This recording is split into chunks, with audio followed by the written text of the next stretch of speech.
Greetings to you all. Thank you so much for making time to join us. This is Sound Candid Talk, open forum political discussion show, the show that gives you an opportunity to air what you feel and think about the latest development on our political front. Well, 7 days of mourning the giant of Kenyan politics, Raila Amolo Odinga, continues even as his name and his achievements take preeminence in the Mashuja Day celebrations today in Kitui, even as President William Ruto confers honors on Raila Amolo Odinga. It appears like the scriptural Samson in the Bible. Raila Odinga seemed to have conquered more in his death than in his life. Well, we'll be looking at Raila Odinga, Kenya post Raila Odinga, and how will our politics be? Remember, he has been the fulcrum of Kenyan politics for almost 4 decades, and he has successfully been able to sway the direction and the temperatures of our politics this long. Now that he's off the scene, how will Kenya look like? How will our politics play out? We would want to ventilate in the same, even as we converse with various Kenyans who are, of course, interested in the future of this great country. I salute every one of you that is joining us from wherever you are. Thank you so much. It's been long since we are doing this show. We've been having hiccups here and there, but we pray that we'll be able to pull through. Thank you so much for your support and continued followership. Please invite somebody. Let's engage and, of course, discuss freely. That's the whole essence why we are here. Now, as we celebrate the hero, Raila Odinga, and his achievement, one of the greatest uh, tribute to Raila Odinga is the political space that we have and the freedoms that we enjoy, rights of expressions and liberties, especially as enshrined in the 2010 new constitution. But William Ruto and the team have crafted some punitive, what they're calling cyber crime laws that seem to infringe on some of those rights. And we'll be looking at that as well in terms of are we looking at another stifling of the Kenya population by reason of the insecurities of those that are in power? And we'll be reading through into some of those rules, which I think by tomorrow they should be, being sanctioned in the courts of law by reason of how they sound and how the constitution guarantees freedoms for the Kenyan people. And some of them sound ridiculous. We'll be reading and, of course, analyzing accurately. In the meantime, I want to appreciate every one of you. Please, let's be able to engage and let us know you're watching us from where, and are you able to get us loud and clear, or there are some hiccups we can clear along the way. We're coming to you from Nairobi, Kenya, of course, and then as we are hooked to the rest of the world.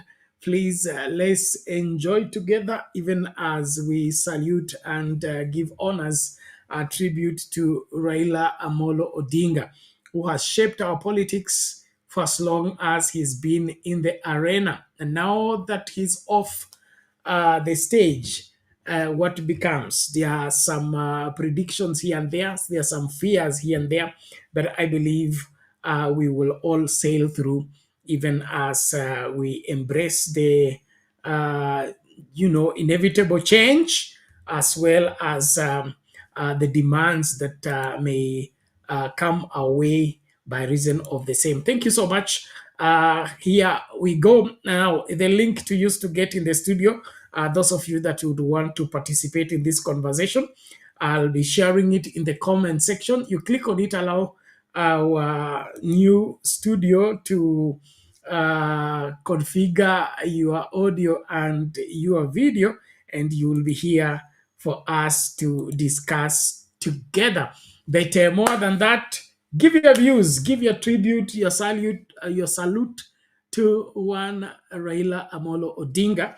And reports are there that the former president, the fourth president of the Republic of Kenya, Uhuru Kenyatta, is yet to leave Bondo. He was this morning spotted at the grave side of his bosom friend, Raila Odinga, even as other rites are being performed, as well as the whatever beautification or the whatever the building up of that graveside, cleaning up and all that according to the Luo traditions and other practices. But what we would want to look at here is Kenya post Raila Odinga. How will it look like? Do we have men of timber and caliber that can fit in the shoes of one Raila Amolo Odinga? Will we have such a man who shakes the entire country, shapes the direction of the country, and is able to steal situations when matters begin to get out of hand? How will we go on forward? Of course, ODM seems to be the main focus, and probably the place where our politics will be determined, where how ODM handles the demise of Raila Odinga, and the workings that will take place. Right now, we can hear different song or whatever, different tones coming from the very players. We have a group that is pro the spirit of Baba being sustained and the army that he left behind to keep fighting for the Kenyan people. And then on the other hand, we have another group of choir conductors and chorus singers who are not ready to fight anymore. They want to collaborate, and after collaboration, keep the status quo and let everybody enjoy what is available. And so these turns and twists that are taking place within the ODM party may be part of how the future will look like without Raila Amolo Odinga. But I don't think we are able to, just erase Raila Odinga off the scene that way. I still believe he will determine more of our political decisions, even from his grave. Those of you that have been here, you know the Kanu, the Moi statement that Kanu will rule for 100 years. So even from the grave, there is ruling. From the grave, there is providing leadership. And so the dismissing or the writing off of Raila Odinga and the future of this politics, I would say that would be naive. But in the meantime, let's start from there as we converse. Karibisha mtu tafadhali, tumakinike pamoja tunapochambua siasa zetu na kujifunza moja mbili, haswa kutokana na maisha ya mwenda zake Raila Amolo Odinga, kama kiongozi, kama mwanasiasa, kama baba, kama mzazi. Najua mambo mengi tu yameibuka, haswa hata kutoka kwa inaitwa nini, mtandaoni. Kuna watu wanauliza maswali kuna mmoja alitengeneza video hapo inasema tumezoea katika mazishi ya watu mashuhuri watu wanajitokeza waambia, huyu alikuwa baba yangu, huyu alikuwa mme wangu, huyu pia ni baba yangu. Lakini hii ya Raila Odinga imekuwa tofauti. Hakujatokea mtoto wa kambo, hakujatokea mama wa kambo. Ni vipi? So kuna ile hali ambayo masomo kutoka kwa nyumba ya Raila Odinga hayaishi, na kwa wale ambao wanachagua kujifunza ama kufuata katika nyayo zake, basi kazi kwako. Kazi kwako. Katika mazishi yako, nani atatokea? Nani atasema ni wako? Ama nyumba ya siri iko wapi? Mnipe hayo maoni pia katika comment section tunapoendelea na mchakato huu. Link ya kutumia kuingia studio nishatoa pale. Hebu nione kama nina nini. Pia ningependa kusema tunatumia a new service provider, kwa hivyo kuna vile kuna delay kiasi hapa na pale, na pia it's some limited operations, so msitaaruki kwa sababu ya kuwa na delay hapa na pale. Tutajitahidi tu kuhakikisha kwamba kila kitu kinakwenda kulingana na mipangilio. Cha muhimu ni wewe utoe maoni yako, kisha of course tujifunze tunapoendelea na haya yote. Let's get back shortly as we start out with the video of Uhuru Kenyatta in Bondo still mourning his bosom friend.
Kesho ni Jumamosi, kesho kutwa ni Jumapili, mtondo itakuwa ni Jumatatu, siku ya Labor Day.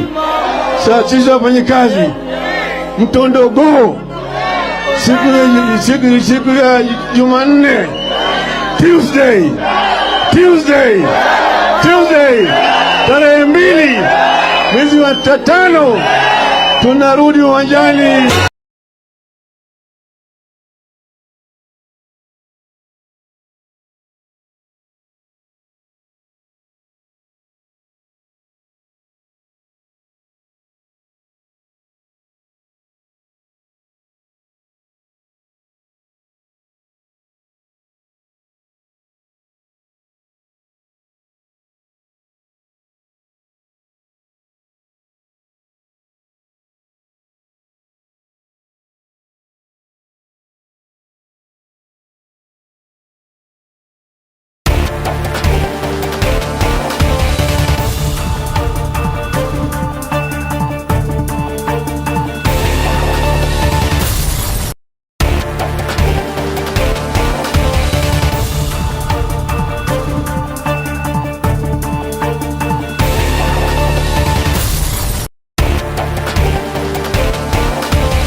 And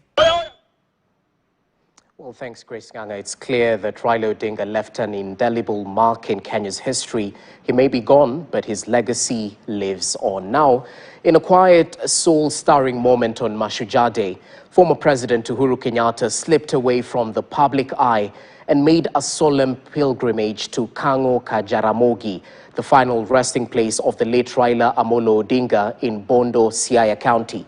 As Hemini Gilda Mugeni reports, there were no speeches, no cameras flashing, only silence and stillness.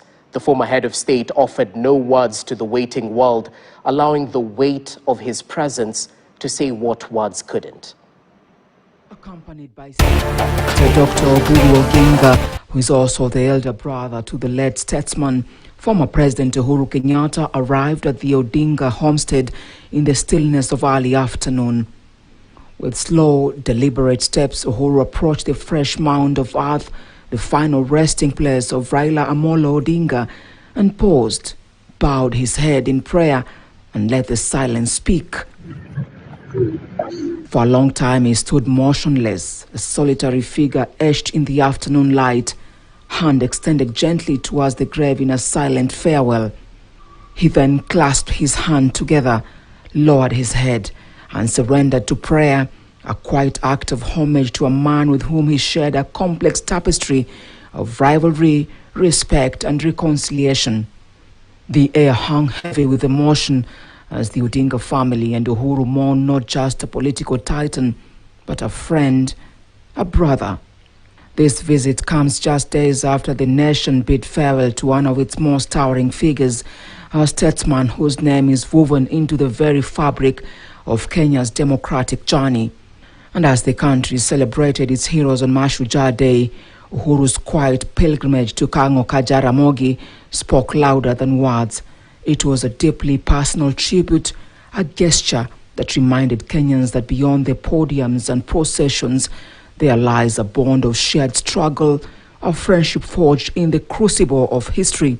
It was not just a farewell to a man, it was the closing of a chapter in Kenya's political story, one written in struggle, sealed in unity, and remembered now in silence.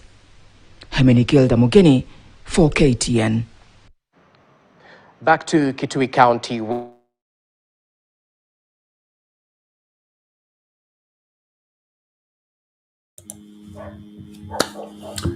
Welcome back, ladies and gentlemen. Thank you so much for continuing to be part of our conversation on Sound Candy Talk. Well, that is Uhuru Kenyatta, the fourth president of the Republic of Kenya, paying his respect for Raila Odinga. And I would love us to dive into that particular conversation. What do you pick from this? Because with our politics being mostly divisive, our Kenyan politics being divisive and very combative at times, we kind of, as the citizen, we get torn into different groupings and get into even tribal rivalry to an extent whereby we don't want to see eye to eye. But we can see here that despite the fact that Raila, Uhuru competing and having accusation, counter accusations, and all that, they seem to have their own life outside of politics. And those of you that are familiar with the Jaramogis and the Kenyatas, they seem to have a long history together. There is that vehement audio that came from the Kisumu massacre of what's it? I think 60s or 70s, where there is a provocative speech by Jomo Kenyatta against Jaramogi. But inside that particular audio, he says that Jaramogi ni rafiki yangu, okay? Asingekuwa rafiki yangu, ningekuwa nishamtupa ndani Now, what do we pick from this? Is politics life and life politics? Should politics lead into eternal enmity, or it is just a phase of life that we should deal with when we should deal with, and then let the other part of life continue? I would love to hear what you think about the same. These politicians, do they indeed differ for life, or they just differ for the sake of the situation at the moment? Remember, it is said that in politics there are no permanent enemies, there are no permanent friends. We can be in the same party today, same league today, but tomorrow we change loyalty and change our party affiliations. So, how do we make of this politics? Because we see that the love and the respect and the commitment exhibited in Uhuru Kenyatta's actions as is speaking volumes, that he goes to Bondo to mourn his friend and extends uh, the stay in just to be with the family. It appears that they are indeed very close. So, are we not picking something from this, that despite the political battles, we should not do away with our family friendships? Now, I'm bringing this up because I'm really concerned with our current way of friendships, especially when we're talking about millennials and Gen Z. We seem not to have these long rooted family ties. We are given into these easy, convenient relationships, mutual relationships. As long as I'm benefiting from you and you're benefiting from me, we keep going. But as soon as I'm not as beneficial as I used to be, you drop me and pick someone else and things like that. So our friendships of late has become more transactional than it is eternal. Our vows, our commitments is not till death do us apart. It is till I'm no longer getting what I want from you. I'm no longer benefiting from our, our being together. So, is there anything we can pick from this, the Ogingas and the Kenyatas, that despite the differences, there is family ties that can still keep us together and, of course, help us bear our grief and our losses, and life continues.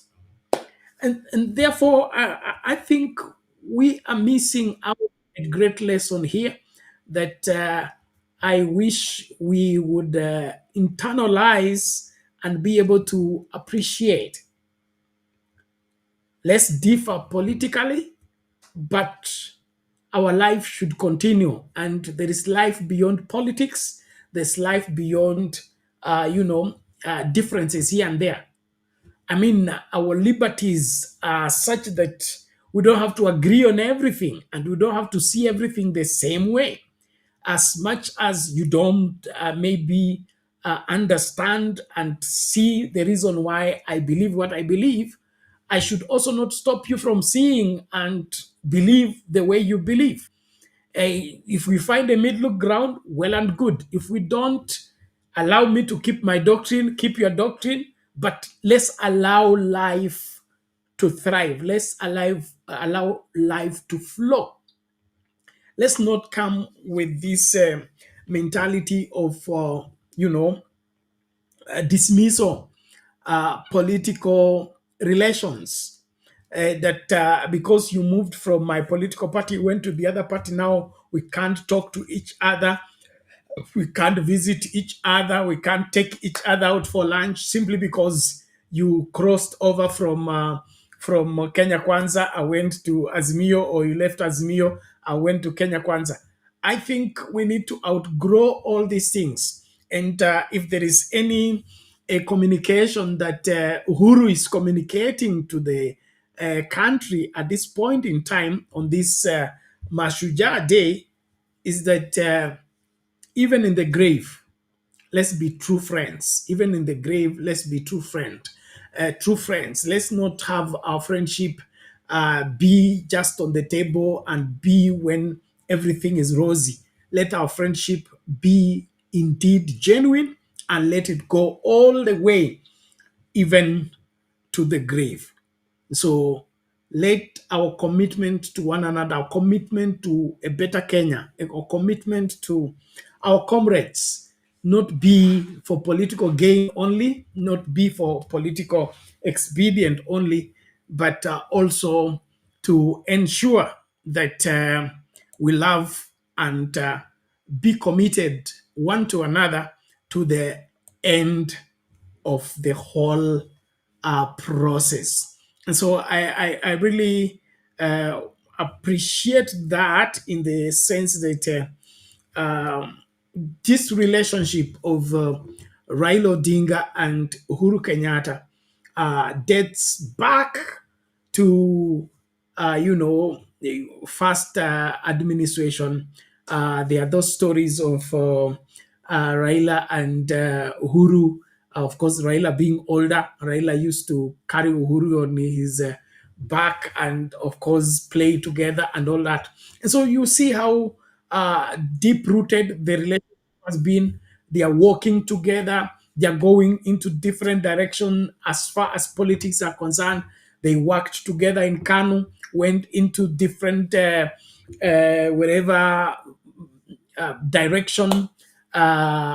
Raila winning with NAC, Uhuru losing with Kanu, and then of course they met along the way before ODM. That is the Orange and Banana referendum of 2005 that resulted into the ODM coming into existence. And then, of course, in 2013, they ran against each other. Uhuru gets in, Raila stays out. But we see even 2025, as late as 2025, the relationship they had in the past surpasses their political squabbles and their political differences. That, to me, is a take home from these two guys that I think we all as Kenyans need to take this particular lesson very important. How long do you keep friends? Let me not get into the problem, the trouble of get into the trouble of sounding like a preacher that I am. But look around your life. Who is still in your life that you went to school with? Who is still in your life that you're still talking to? That you're in the same primary school? Who is that particular person? Do you even have their phone number? Do they have access to you? Is there somebody you will walk with to their grave? Or you have picked up everything along the way and you can't remember who was there for you in primary school, who was there for you in secondary school, who was there for you in college? Something we need to ponder about. Because no matter how great you grow and how rich you become, you will always need somebody to bury you when you die. Yes, nobody buries themselves. And so the Oginga, Jomo Kenyatta, wherever, family relationship is a huge lesson, to say the least, on this matter. Think about it and let me know in the comment section whether we should revisit the way we are relating, or we are just doing fine. We should continue with convenient relationships. If I'm benefiting I'm good to go. If I'm not, tuachane tu. Tupatana baadaye. Navie, let's have that picture again of Uhuru Kenyatta visiting the, of course, Raila Odinga grave a day after, and then there will be switching gears on the turmoil and the storm that is boiling at the ODM headquarters, and then from there we'll go to Kitui to hear what went down as the Heroes Day was being celebrated. Thank you so much. Please karibisha mtu, na kama unakuja studio tafadhali wahi mapema tukazungumze masuala haya kwa kina. Nashukuru tu sana kwa wale ambao mnaendelea TikTok. Sioni likes kwa video, sijui kuna nini. Watu wana join ndio, lakini tap the screen tu, kajitahidi kuhakikisha kwamba we don't die off by reason of just being there and watching. Na maoni yako pia weka hapo kwa comment section. Asante sana kwa wale ambao mnatuma gifts. Let's keep going. Thank you so much.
Well, I thank you so much. That was Uhuru Kenyatta's visit to the graveyard of Raila Odinga.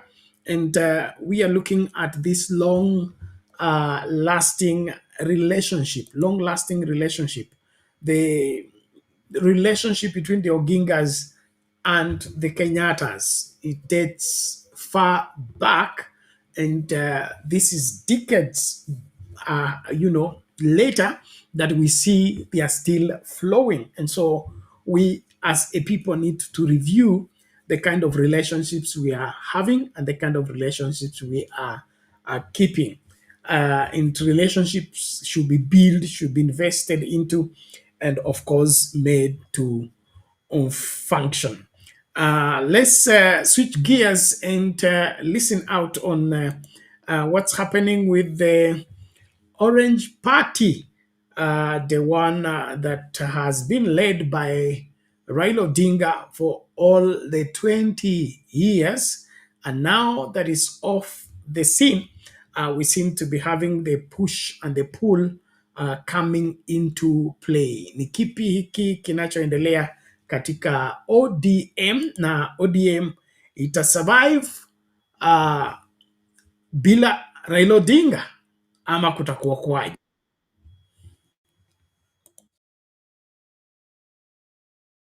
The ODM party stands at a crossroads, shaken by the demise of its founding leader of 2 decades, Raila Odinga. Well, as cabinet secretaries and senior officials allied to the party rallied behind their cooperation with President William Ruto's government, one man seemed to break ranks. ODM Secretary General and Nairobi Senator Edwin Sifuna stood firm, rejecting the spirit of the handshake between Ruto and the late Odinga. Well, Sifuna was the lone dissenter as others watched in silence from the sidelines. NTV's Laban Shaban reports. Even before the founder and party leader of the Orange Democratic Movement, Raila Odinga, was laid to rest, widening cracks within the 20-year-old political outfit were already on full display. I want to request that the speakers that will come from now to focus on the occasion of today and be very brief. During the state funeral, Master of Ceremony and Deputy President Professor Kithure Kindiki urged speakers to keep their tributes focused on celebrating Odinga's life, but in truth, the political undertones were inevitable. Raila's story was politics itself, his allies, rivals and proteges, all shaped by his towering influence. To expect restraint at this farewell was to overlook the essence of who he was and what he represented, a man whose name and politics were one and the same. Baba amelala, baba aenda salama. Lakini jua kwamba papa wameamka sasa. Wamesema kwamba kulala kwako chama cha ODM kitalala. Nataka nihakikishie umati huu. Chama cha ODM sasa ndio tumeanza mapambano. This is not the time to push divisive narratives in ODM. This is not the time. Yet even Sifuna's call for unity underscored the unease within. His cautionary tone spoke volumes about a party struggling to stay intact in the absence of its founder. For Odinga's loyalists who took to the stage, it seemed the enigma of Kenyan politics had outlived the man himself. His words, like much of his politics, were open to interpretation. And now, each of his lieutenants appear to be reading a different meaning to answer the question, which way for ODM? Baba Raila Amolo Odinga alikaa pale hoteli ya Serena the whole of afternoon mpaka late in the evening, na alikuwa na summon watu, anawaita na waongelesha. Mimi am lucky, I was one of the people. Nikiwa kule Senate, baba akaniita, nikakaa na yeye pale Serena. Na hiyo siku baba was in high spirit na alifungua roho mambo yake. Na waomba viongozi msiingize maneno kwa mdomo ya mtu ambaye amelala. Alisema yeye mwenyewe. Akasema kama chama lazima tujiandae kwa ajili ya uchaguzi wa mwaka 2027. Na wale ambao wanaeneza mambo mengine hapa, baba alisema, who has told you? Who has told you? Who has told you? Kwa hivyo, sisi tutafuata the last standing instruction ya baba. The last instruction he left us with, and with a very clear mind. And I remember him speaking at the burial of the late Dr. Phoebe Asio, and he said he made a clear decision to work with you for the stability and unity of the nation inside the broad-based government. That is the last standing instruction that Baba gave us. And as a people and as a party, that is where we will stand. As some ODM leaders showered praise on the party's cooperation with the ruling UDA, a political marriage that has clearly unsettled ODM Secretary General Edwin Sifuna and thrust him into the heat of internal dissent. Sifuna stood his ground. I, as Sifuna, will do everything in my power to keep this party united and together. Even in the face of open provocation, Baba, you know what I am talking about. You know why I'm saying that. Mwaka 2027, we will not be in the opposition. Mambo mawili yatafanyika. Agosti tunapiga kura. September, we are either in government or we are government. Following Odinga's passing, the mantle has been handed over to his elder brother, Siaya Senator Dr. Oburu Oginga, who is now acting party leader. The battle now extends beyond the party's direction to its executive leadership, the same leadership once firm enough to bridge the divide between government and opposition. And in a tone of finality, President William Ruto sided with those pushing for the broad-based alliance, brushing off dissenters within the emerging Kenya Moja alliance. ODM will either form the next government or be part of the next government. Ile kitu siwezi kukubali. Na nitafanya juu chini, Mungu anisaidie. Ni wale ambao wanataka kung'oa chama ya ODM na kwenda kuchezea karata ya upinzani kule nje. Hiyo haitawezekana. All the former ODM heavyweights now serving in President Ruto's government have vowed to keep the spirit of cooperation alive, insisting their move into government is not a betrayal, but an extension of Raila Odinga's vision of unity and national dialogue. Laban Shaban, NTV.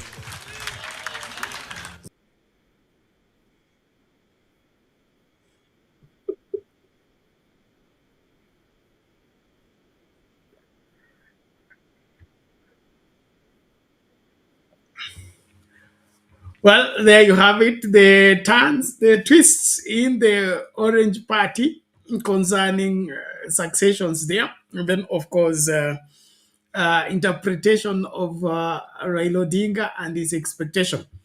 But playing the devil's advocate, I think Edwin Sifuna is reading the right script. The right script in the sense that Baba said the cooperation between UDA and ODM was not beyond 2027. It was to hold together the administration to avoid the situation of the country reverting to military rule, because technically, after the Gen Z protest, the Ruto administration fell.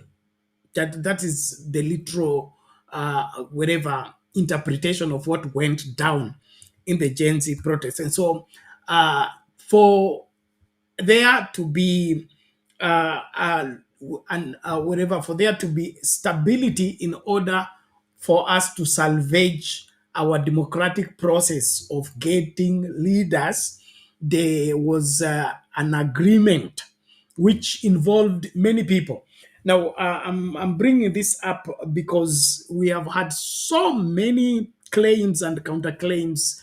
Ruto called Baba and Baba agreed and all that.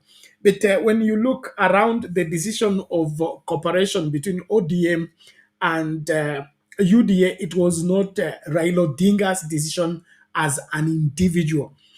He consulted with all the stakeholders. You've heard the Mombasa governor talking about sitting in long hours. All the big wigs of ODM were involved into that decision. You also remember the phone call that Raila alluded to, the phone call from Uhuru Kenyatta and things like that. So this cooperation, as much as it has been blamed on Raila Odinga, it wasn't just a Raila Odinga decision. But since it was a kind of rescue mission, of which I believe it has helped still the waters and help William Ruto pick up the pieces, and now he seems to be stable and a bit focused into what he wants to do. The forcing of that agreement to go beyond 2027, to me, I think is an error. An error in the sense that you are the one causing the division as much as you pretend to be the savior. It appears like somebody who sees the sons of a man who is dead fighting, and then instead of you separating them and giving them the reason why they should work together, you keep aggravating the fight so that they keep fighting. And as long as they fight, you can now take possession of their family inheritance, their lands, and all that. That's what I see at play here. I don't trust William Ruto with the ODM and to be even an arbiter in what's happening in ODM, because he is an interested party, number one. And number two, he is a beneficiary of, either a strong ODM or a weak ODM. And when you look at our politics, I saw somebody requesting, was it Mama Selena requesting the link? Mama Selena, if you are still watching, the link is in the comment section. Please note, we are not with the StreamYard. We have moved to EVMAX, and so you will need to register afresh, and of course join into the Discord. So click on the link, follow the instruction, you will get yourself into the studio. Thank you so much. Now, like I was saying, so you see hapa ni mwamba ngoma uvuta kwake, mwamba ngoma uvuta kwake.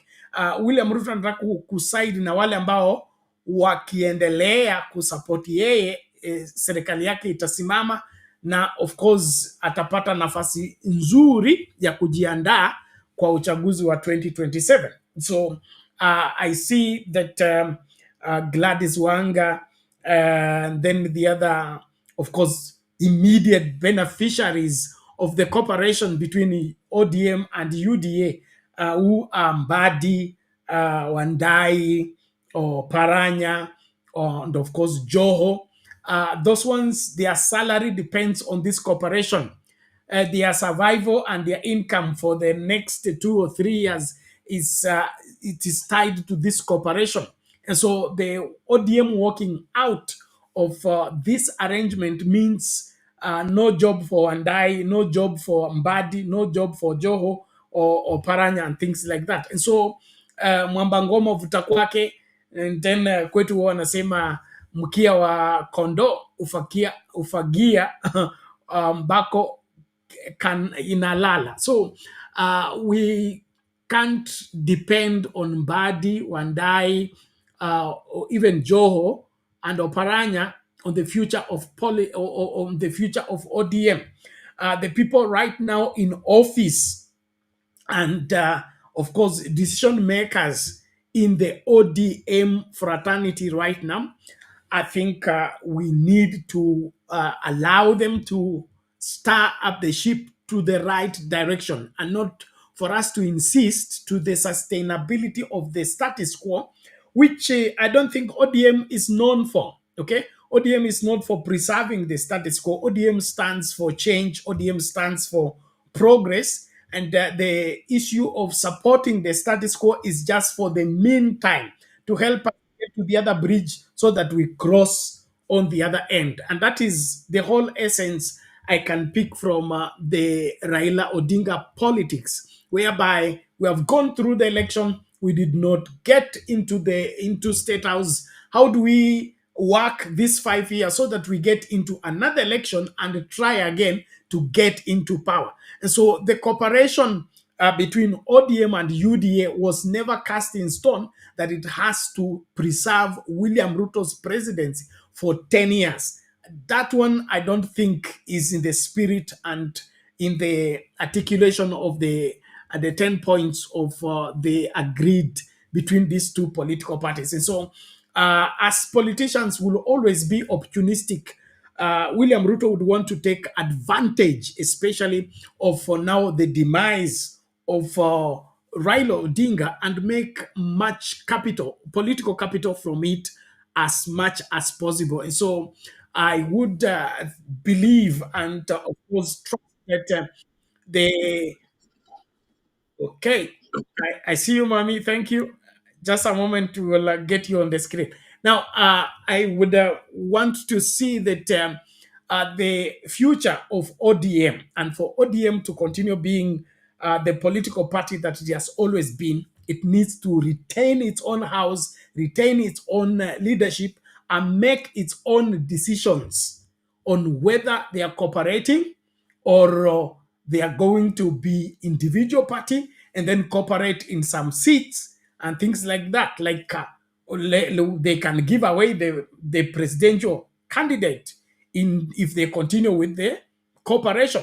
But for ODM to be swallowed up by UDA, and then they say that is where Baba left them, to me, that will be, I think, the barring of the party together with the party leader.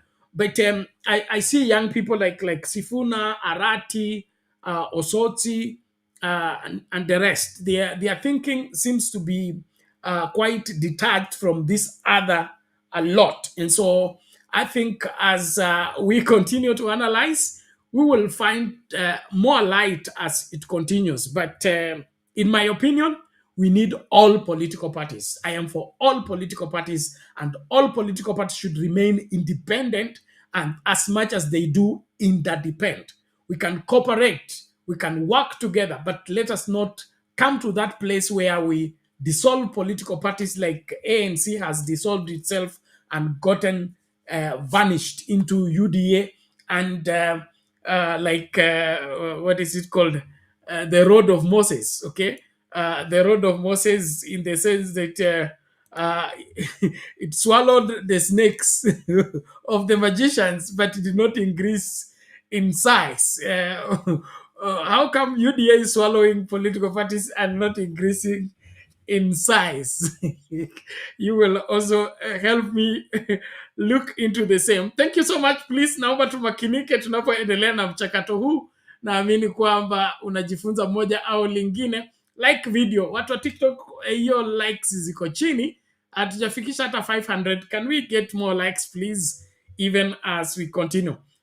Thank you so much, everyone. Please, let's remain focused, do what we must do, and that is ensure that we make sense of our politics, even as we ease life for the masses. Well, I'm happy Mama is here. Let me just arrange this my studio. At times it's a bit crazy. Okay, there we have it. Mami, hali vipi?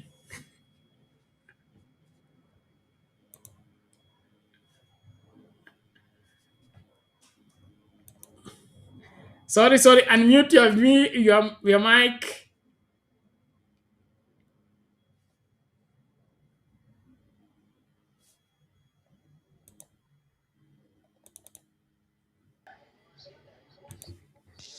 Okay, is it okay now? Yes, we can hear you now. Karibu Kwani siku nyingi mami. mulibadilisha mambo? Mambo yanabadilika kila siku. Ah, Yes. yeah, first nataka nitoe rambirambi zangu na pole kwa Wakenya. Pole kwa watu wale walipenda baba. Pole kwa familia. And Penat, kuna watu wanasema watu wakupende ukiwa uwai, wakati umelala inakuwa mbaya sana. But my happiness is that watu wengi walikuwa wameona baba ameisha ana watu. Nataka kushukuru yale imefanyika kutoka airport mpaka nyumbani, ile kila kitu ilifanyika. And imepatia ulimwengu kujua nobody knew Raila. Naona watu wanajaribu kung'ang'ana. Naona watu wanajaribu. Remember what I was telling you long time ago. Tukiwa watu tulikuwa tunasema mtu msee kama Raila ama hata wewe msee yote kwa boma wanaonanga mambo na wanapanga watu yake. Mali ODM ilitoka ni mbali, na mali inaenda itaenda mbali.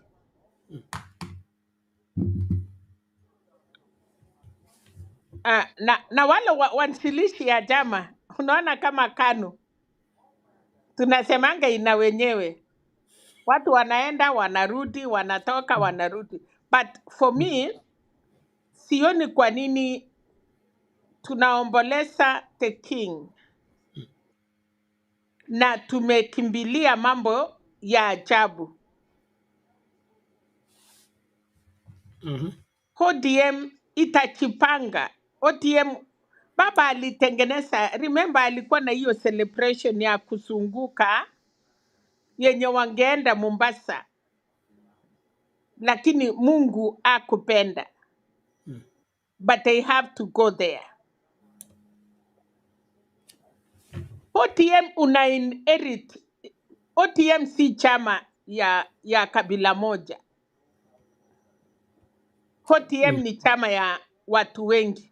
Na ukisikia the cry of the people, cry kutoka Mombasa, cry kutoka Turkana, cry kutoka Masaini, cry kutoka North Eastern, cry wanasema msituache. Tutaenda wapi? So pia kuna vijana, kuna kina Sifuna vile umesema, kina Otosti vile umesema, kina. But ODM penat, kwanza, apart from China, ile kitu mimi nimeona apart from that, ni kwamba makabila hiyo ndogo wanataka kukaa pamoja. Ukiona ndiyo Mudavadi alifunja chama yake, chua kukuwa na mtu. Hata kwake, huwezi sema niko na watu, na hata members of parliament you don't have. So alifunja chama yake chua, alijua kama in Western for example penat, mali ingekuwa kwako, hauna members of parliament, uko na moja ama mbili, so sehemu inawakilishwa na ODM, how will you continue saying mimi niko na chama? And UTA sasa pia, UTA sahi watu walitoka, Wamunyoro alitoka na grupu yake. UTA yenye iko sasa pia ni UTA ya Ruto.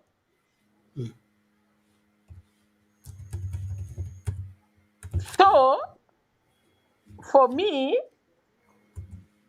isipokuwa siasa ni mbaya, hata tungemaliza hata 1 month and then we see way forward. Lakini kwa sababu watu wanataka kuongea, ODM itasimama, UDA itasimama, watakaa chini. Kwa hiyo two parties,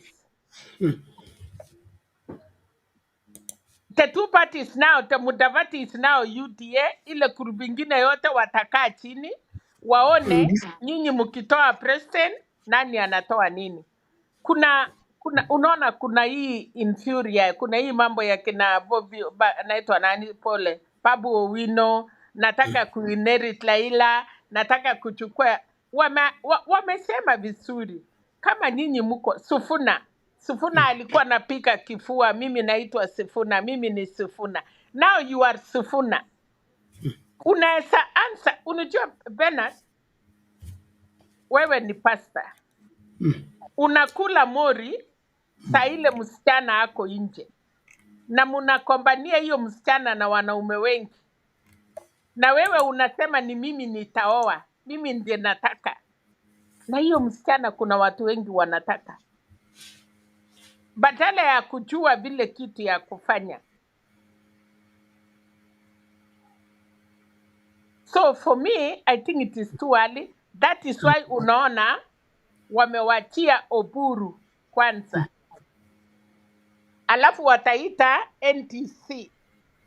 Hapo sasa nje mambo itatokea, wataelect the right people.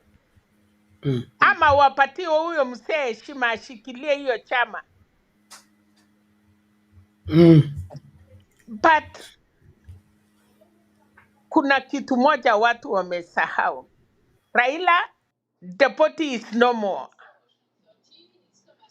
Raila the spirit.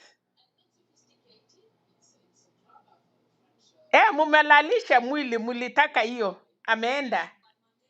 But alipanga nyumba yake.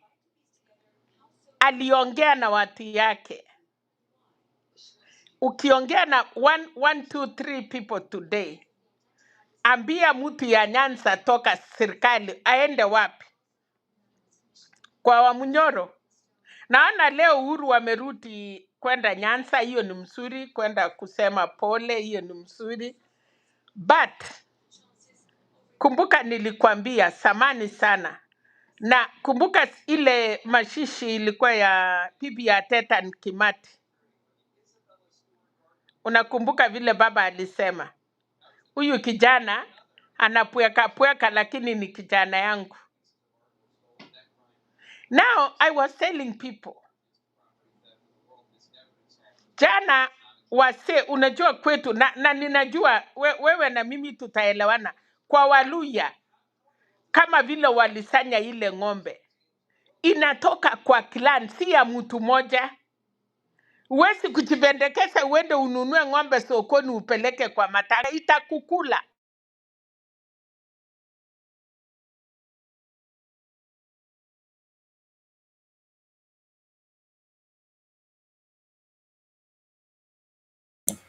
Samahani, inaonekana mama ametimuliwa. Mami, you can refresh your handle and then get back. But I get your point, and thank you so much for being part of the conversation. Ladies and gentlemen, we are having a conversation here concerning Kenya post Raila Odinga. And then, of course, that post Raila Odinga means Raila Odinga having been the main player of Kenyan politics, and now he's no more. What happens? And then, of course, Mama, they are bringing up the aspect of Raila, the body has been laid to rest, but Raila, the spirit, is still here with us and will go a long way in still determining the future of Kenyan politics. And you can see the push and the pull, the tug of war between these particular changes that have suddenly taken place in the political landscape. His name seemed not to be out of the mouth of politicians yet. And of course, even in the president's mouth, Raila's name has to feature constantly. And so we see that his spirit is still in control here. And of course, seems not to be going away any soon.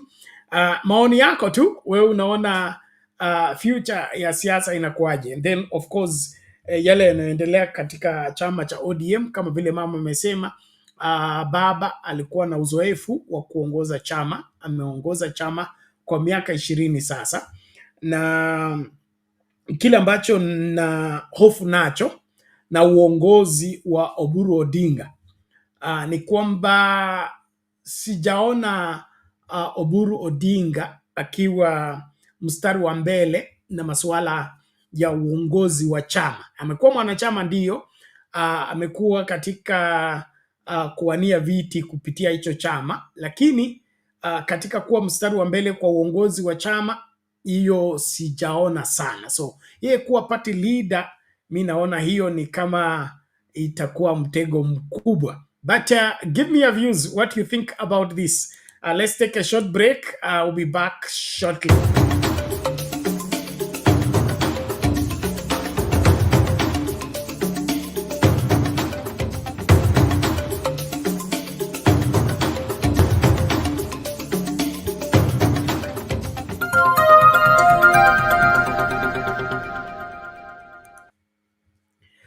Welcome back, ladies and gentlemen. Thank you so much. So mimi nilikuwa unaweka hofu yangu kuhusu uongozi wa Oburu Odinga, okay? Oburu Odinga ni ndugu mkubwa wa Raila Odinga, ndiyo, na amekuwa kwa ODM muda huu wote, lakini sijamuona katika ile uongozi wa chama. Unajua kule uongozi wa chama tulikuwa na Anyang' Nyong'o kama Secretary General, tumekuwa na Mbadi kama chairman wa chama na ile nitty-gritty ya kuongoza chama. So Oburu Odinga amekuwa tu mbunge wa ODM, amekuwa senator wa ODM, amekuwa katika chama, lakini katika ile inaitwa nuclear cell ya kuongoza chama sijamuona sana. So mimi nashindwa anapopewa kusimamia hicho chama na uzoefu wa kuongoza chama hana, hiyo inamaanisha nini? Si njia moja ya kuleta mtafaruku katika chama utatokana na mtu ambaye hana uzoefu wa kuongoza chama? Yeye amekuwa kwa maoni yangu amekuwa tu mtu wa kufaidika kutokana na chama, lakini kuhusika katika decision making, kuhusika katika policies za chama, kuhusika kuhusu even elections za chama, Oburu sijamuona mstari wa mbele. Anyang' Nyong'o ndio alikuwa first secretary general na akawa secretary general kwa muda mrefu. Mbadi akakuwa chairman tena kwa muda mrefu, okay? Tumeona pia of course Arati, Sifuna au pia wamekuwa nini katika uongozi wa chama. So hili la kuchukua Oburu, okay, kutoka kuwa mtu anayefaidika kutokana na chama, amepewa kuongoza hicho chama na hajawahi kuwa katika hiyo neck, hajawahi kuwa katika hiyo leadership ya chama. Kwangu mimi naona hapo kuna itilafu fulani. And then katika mambo haya yote lazima kuwe na ile hali ya kufanya nini, ya kuweka kila kitu kwa mizani, ili ieleweke hili ambalo tunadai kwamba linafanyika ni la wema wa chama ama kupotoka kwa chama. Do we need a weak leader so that we are able to manipulate the ODM giant party, or is it a deliberate measure so that we are able to keep everything under control? Remember when Sifuna was speaking forcefully, and of course in terms of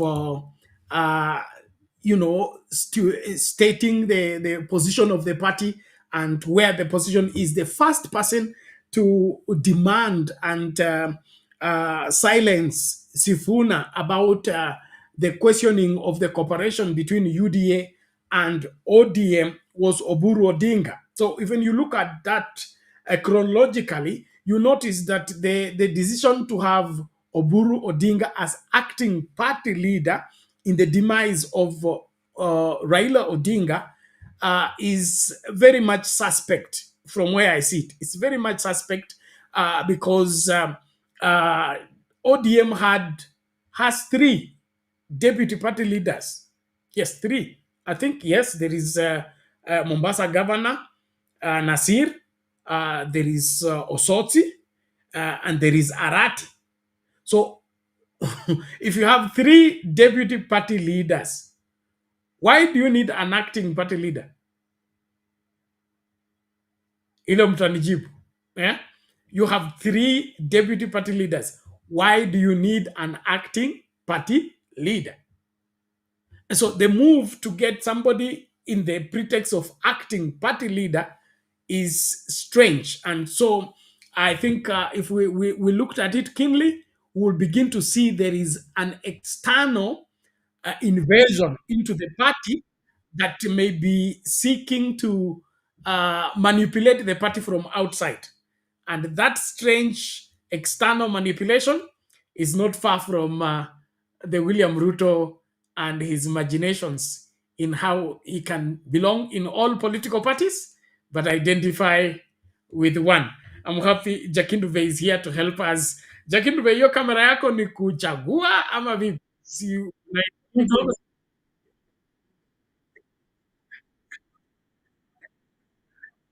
No, no, no.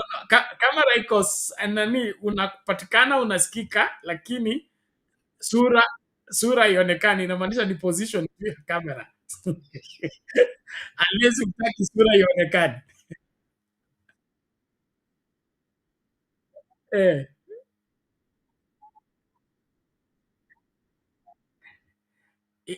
Imenitoka sijui kwa nini nafanya namna hii. Labda sasa nimetokea kidogo, si ndio? Hiyo ndio nasema, so kuinua tu vizuri. Hapo sasa unaendelea vizuri, hapo sawa. Okay. Karibu. Asante sana. Bernard, hiyo mambo ya ODM au wanataka kuvunja ODM. Mimi ndivyo nimeona. Wako outside, wametokea kabisa kuvunja ODM. Na mimi nasema mtu atavunja ODM ni Oburu Odinga. Oburu hawezi kuongoza kwa sababu sioni kwa nini Anyang' Nyong'o ndio alikuwa ameachiwa hiyo uongozi. Sasa mbona Anyang' Nyong'o yuko? Hata kama Anyang' Nyong'o yuko, mbona hawajaweka hata Orengo? Au Otsoti au nani? Huyu jamaa wa Mombasa au huyu wa Kisii. Awe temporary. Si ndio? Si lazima, hii ndio kitu nasema sisi tunakosea. Si lazima awe ndugu. Hiyo party ya ODM ni party ya Wakenya. Lakini wakitaka iwe party ya Wajaluo, waifanye vile wanaifanya. Hiyo inaonekana ni kama party ya Wajaluo. Na hiyo kitu Raila alikataa. Raila hakutaka vitu kama hizo. Na mimi nimeona mahali kitu Raila alisema bila wasiwasi. Raila alisema kama hao wajumbe wako wote wameketi, akawauliza nani amewaambia kwamba hatutasimamisha mtu 2027? Nani amesema? Akawaambia ODM lazima iwe na kitambulisho chake, iwe ODM. Haiwezi kuwa kwamba sasa unaona Bernard, ndio maana mimi nakwambia Bernard, zile vitu ambazo sio zetu hatujui kuzitumia. Angalia Amerika Democrats wanaweza kuchagua mtu ambaye ni wa Republican afanye kazi kwa serikali, lakini huyo mtu hutamsikia akikampeni, hautamsikia akisema mambo ya watu hiyo serikali ambayo anaifanyia. Yeye atafanya kazi tu kama expert, kama vile sasa akina Andai akina nani hawa wanatakiwa wafanye kazi kama expert, wafanye tu kazi, wasiingie mambo ya kuanza kukampeni kwamba wanakampenia nani. Sasa wanakampenia UDA ama sasa wanakampenia nini? Kwa sababu maana ya vyama. Ndio maana mimi nakwambia Bernard, kusema ukweli, mimi yale mambo nimeshaona duniani hii. Hizi vyama kama hujui kutumia kitu, tafadhali ufanye. Ndio maana mimi nilikuwa nasema katika nchi yetu ya Kenya, angalia vitu vingi tunafanya bila kuchunguza, bila kuangalia. Tunachukua tu mtu ati hii ni nzuri. Unajua kama hii mambo ya kusema multiparty, ni sawa kuwa na multiparty, lakini tunataka kuwa na multiparty in which way? Itatusaidiaje? Tunataka kutumia hiyo multiparty kivipi? Atuangalii environment yetu. Sisi tu atuangalie environment yetu. Tunachukua tu vile mzungu amesema multiparty. Hatuangalii. Na muonaga Okuru Okot anajivuna sana kwamba aliandika constitution. Ndio walikuwa expert. Mbona hakufikiria kwamba kuna Mlendile naye tunataka siku moja awe president wa Kenya au Mturukana? Alifikiria hiyo kweli? Alifikiria hiyo kweli na akaangalia namna ya sisi vile tulivyo. Hawatufikiri, tunachukua tu kitu bila kufikiria. So, mimi nasema hii party vile ODM ilipeana watu wa kufanya kazi kwa serikali. Watu wetu hawajui kwamba wamepewa pale kwenda kufanya kazi, sio kukampenia UDA. Na sasa hawa wameenda huko kukampenia UDA, wamesahau ODM. Unaona? Sasa hiyo wanataka kuvunja ODM.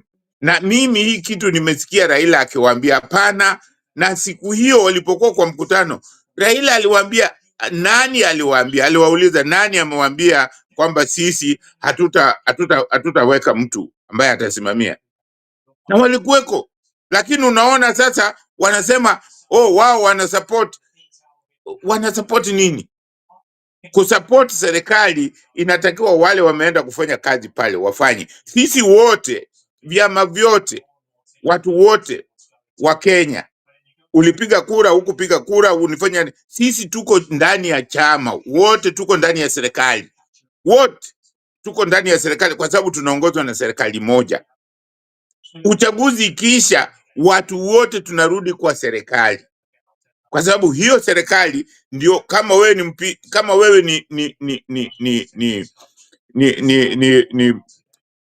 ni opposition, kama wewe si mwanachama wa hiyo chama ambayo inatawala, bado huko kwa chama, bado huko kwa serikali, kwa sababu serikali ndio inakulipa.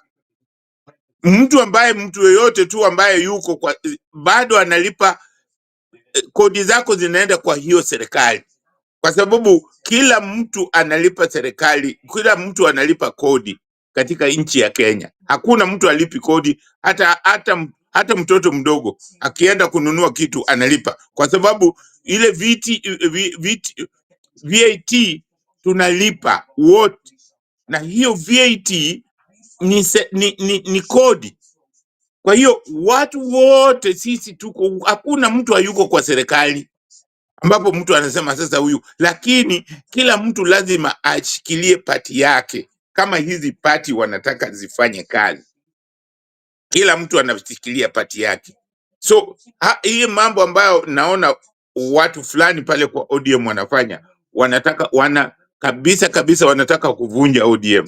Wanataka kuivunja na kuiachilia iwe ni chama ya Wajaluo, kwa sababu hivyo ndivyo nimeona vile wanafanya.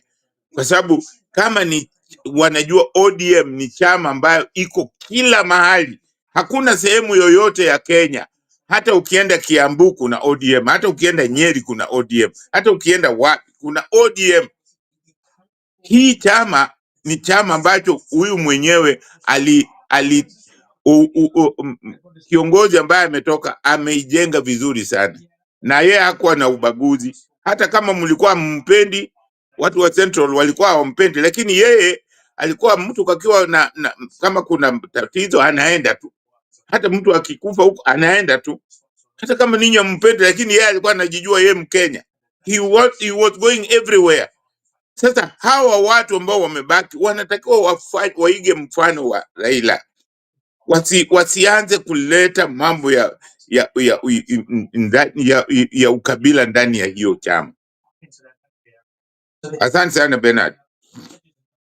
Okay, sawa, asante sana Jakintu Bey, tunashukuru kwa maoni yako.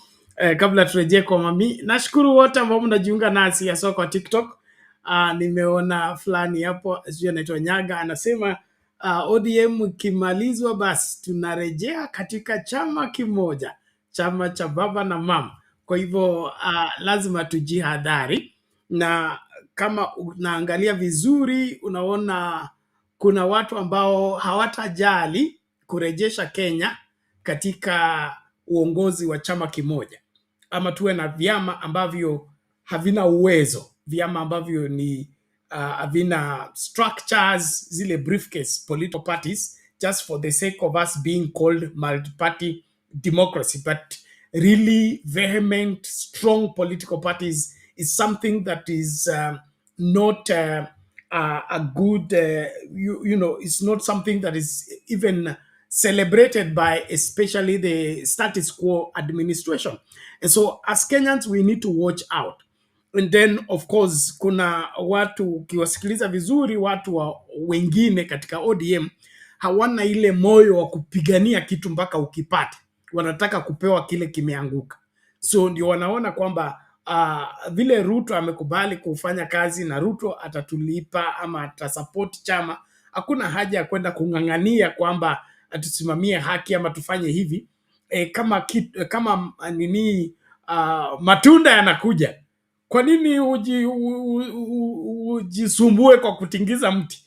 Kaa tu, matunda itaanguka. So ukisikiliza kama huyo anaitwa Nasir, ukisikiliza Mbadi, ukisikiliza Wandai, ukisikiliza hawa psychophants hawa, wao ni watu wa kukaa vitu zianguke kwa mikono, ni watu wa kutaka wasisweat lakini wakule.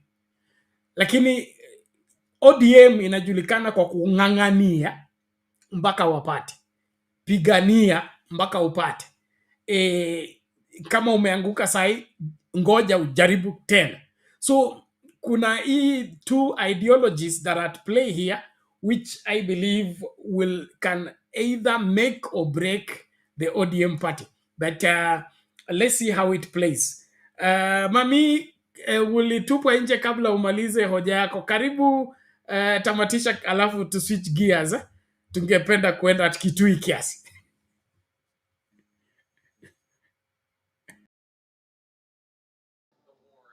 Uwi. Pena tumeingia kitu ingine nya tujui hata utafanya nini.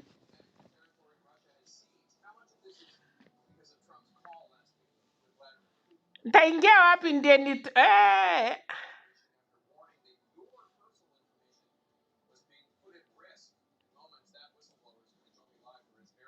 haya.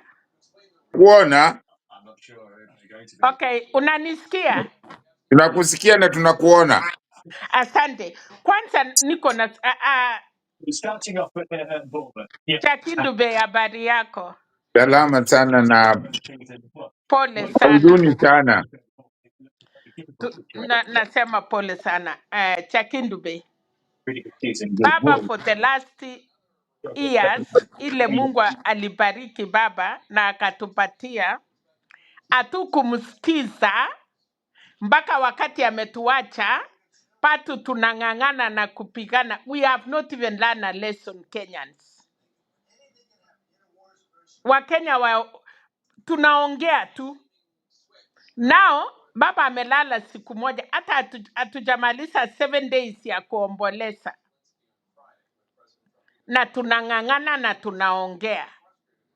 Unakuta hata ile maadui walikuwa nalia wakisema baba akufe, wale walikuwa wanamtusi, sahii wanaanza kuongea ODM. Wanaongea ODM wahusu nini?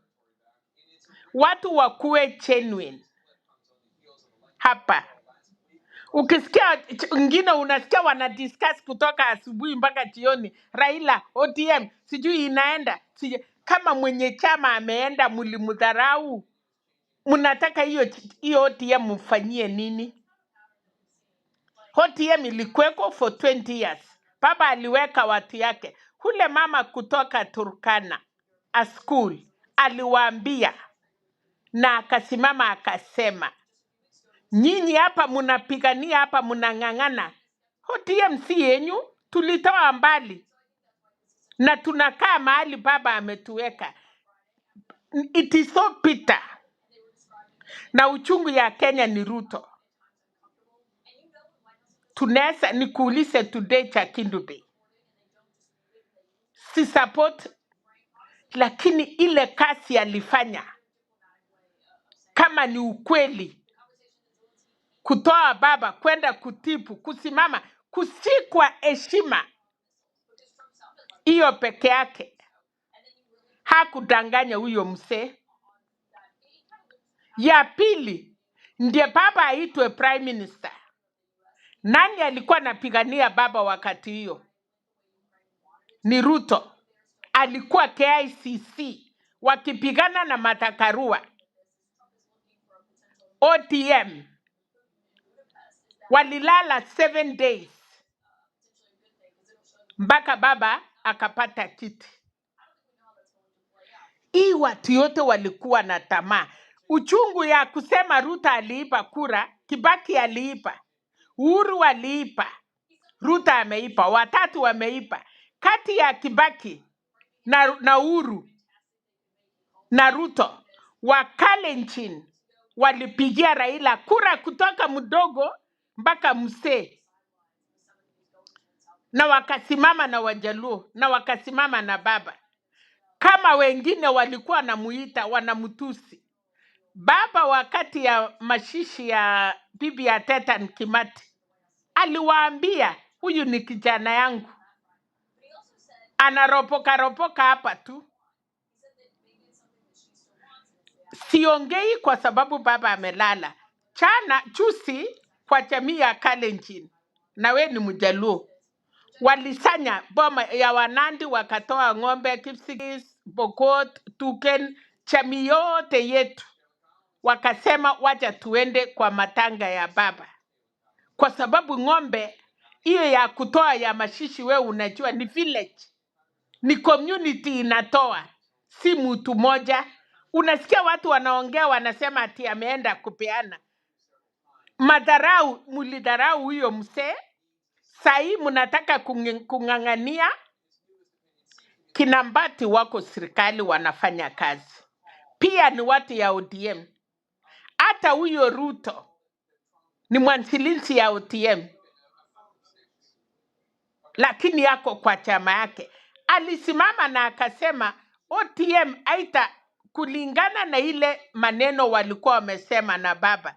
Ni bahati mbaya baba ameondoka. Hatujui walikuwa wamekubaliana aje, lakini baba ameondoka. Aita ODM na UTA ama UTA ikuje na china ingine waungane waunde serikali. Lakini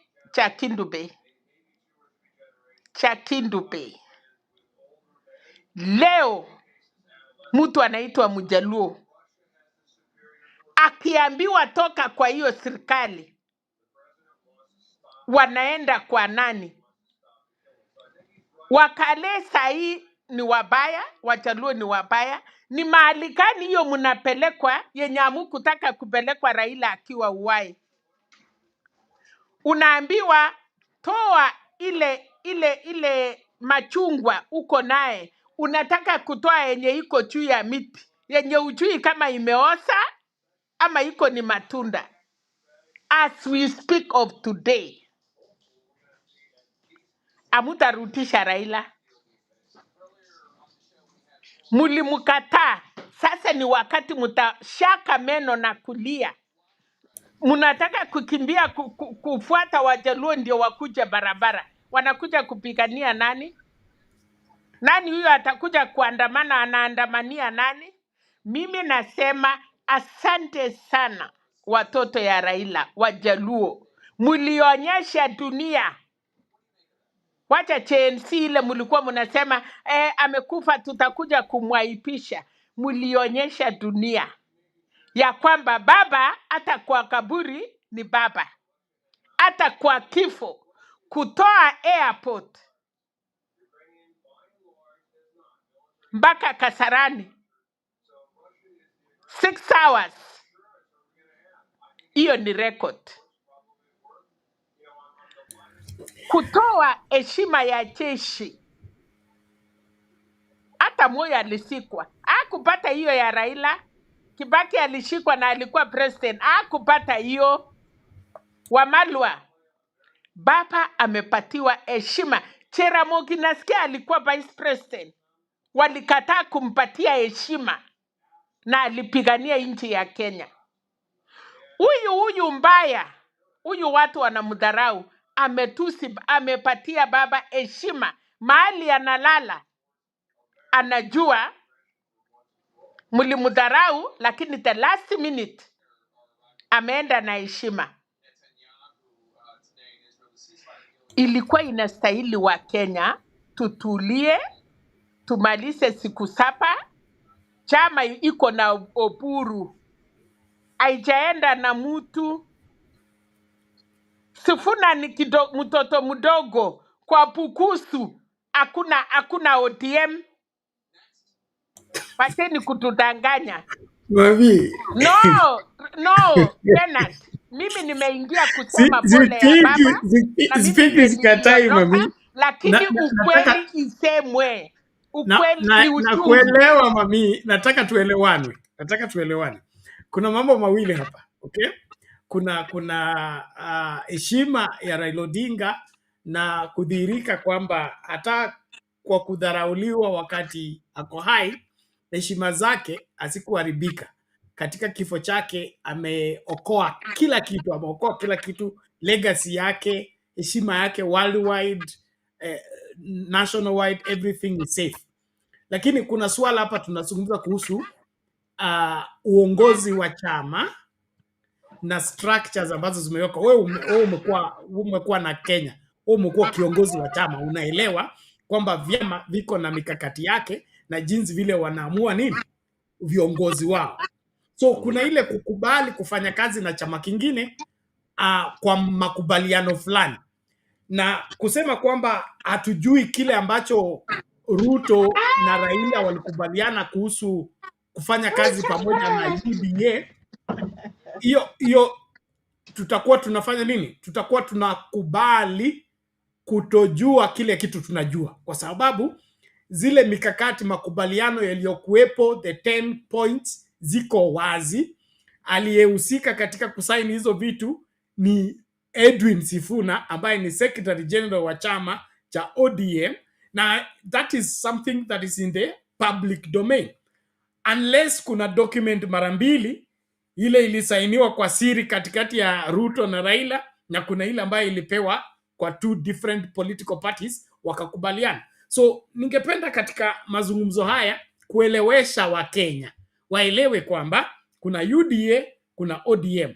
ODM iko na structure yake, UDA iko na structure yake. Kufanya kwao kazi pamoja lazima iwe kwa makubaliano ambayo yanaeleweka katika vyama zote, na tusichanganye heshima ya baba na kuheshimiwa na serikali hii kuwa kwamba ndio kigezo ama ndio determinant factor ya kwamba ODM sasa haina uhuru wa kukataa kufanya kazi na UDA wakitaka, ama kuchagua kufanya kazi na UDA mpaka 2027. Then from there they will sit and agree, are they moving forward for 2 term ama they are going to seek another term into office. For that is the purpose for which people political parties are constituted. So tukichanganya hii mambo yote pamoja tuta confuse watazamaji. Let's keep them distinct and then deal with each one of them individually.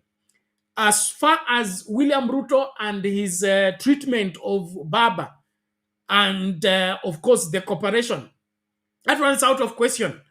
William Ruto has broken record. He has done what successive regimes failed to do. That one, I agree with you 100%.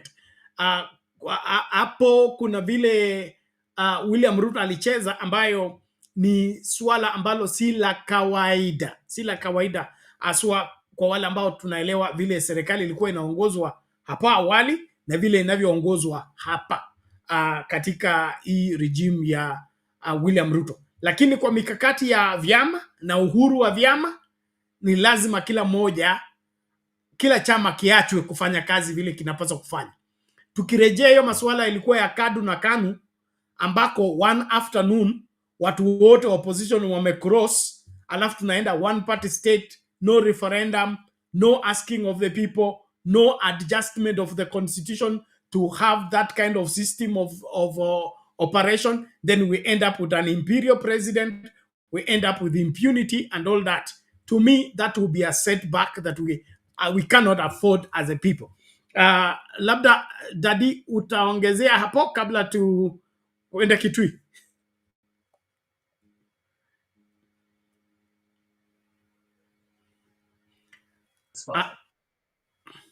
Simuoni yuko wapi? Mamia ametupwa nje, sijui kama atarejea. Sasa mimi nataka kusema hivi Bernard, hii ndio hapa tuna ndio maana nimekuambia hizi vitu za kukopi watu hatujui kuzitumia. Hizi vitu za kukopi hatujui kuzitumia, kwa sababu mimi naona watu wetu hawajui hata serikali ni nini, hawajui, hatujui, watu wengi hawajui, kwa sababu saa hii tuko na serikali ya UDA ambayo inaongozwa na chama cha UDA ambayo inaongozwa na president nani, President Ruto. Na huyo President Ruto ni president wa watu wote, uwe ni mtu wa ODM, uwe ni mtu wa Jubilee, uwe ni mtu wa wote, tuko chini ya President Ruto saa hii. Kwa hiyo sote tuko kwa serikali. Hakuna mtu anasema hayuko kwa serikali, hayuko chini ya serikali, kwa sababu hata kodi unatolea hiyo serikali. Lakini inatakikana chama, unaona Bernard, kitu hawa watu watafanya makosa wakifanya ODM kuwa regerege. Hata hiyo negotiation watanegotiate na chama kingine. Wakitaka kunegotiate na Ruto watanegotiate namna gani kama hawana nguvu? Manake Raila alikuwa na negotiate kwa sababu alikuwa na nguvu, alikuwa na chama nguvu, ana nguvu, anasema pana, lazima ifanyike hivi hivi, ndivyo tunavyoona sisi. Ndio mimi tunaweza kushirikiana, lakini kwa haya mambo 1 2 3 4, kwa sababu ako na msimamo. Sasa hao wasipokuwa na msimamo, wana support UDA. Sasa mtanegotiate nini? Mtanegotiate nini? Je, au anaweza kufanya mabadiliko akiwatoa kwa waziri?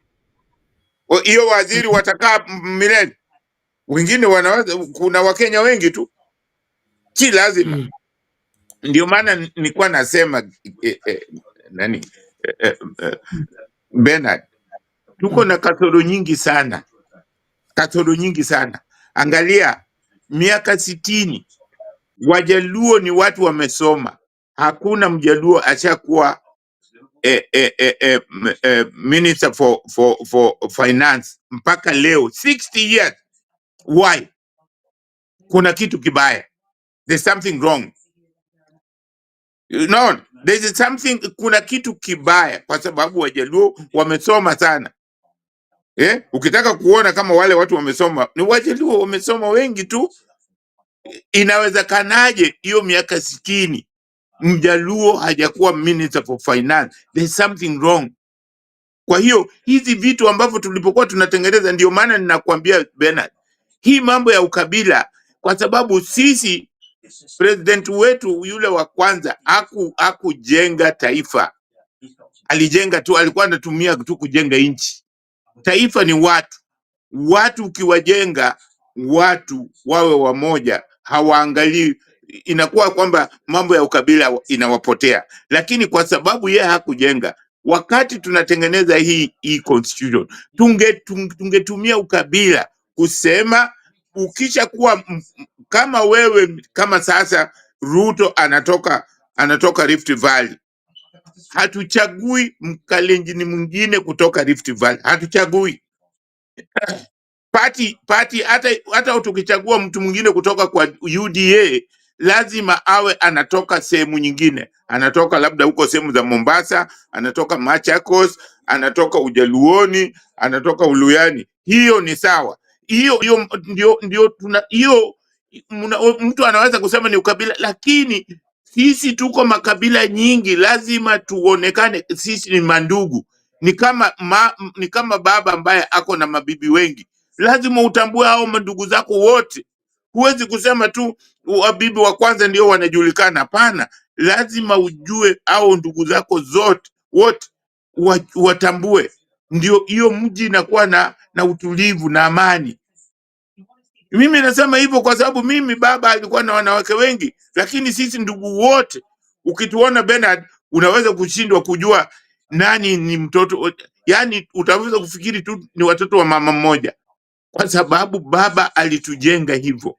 Alijenga kwamba sisi wote ni watoto wake na wote hatuna tofauti ya huyu mama wa fulani sijui nini. Hapana. Na hivyo ndivyo mimi naona nchi ya Kenya inatakiwa iwe hivyo, kwa sababu tunatoka kwa mama mbalimbali, unaona, katika sehemu mbalimbali tu, ni kama tuko nchi moja ndani ya nchi nyingi ndani ya nchi moja.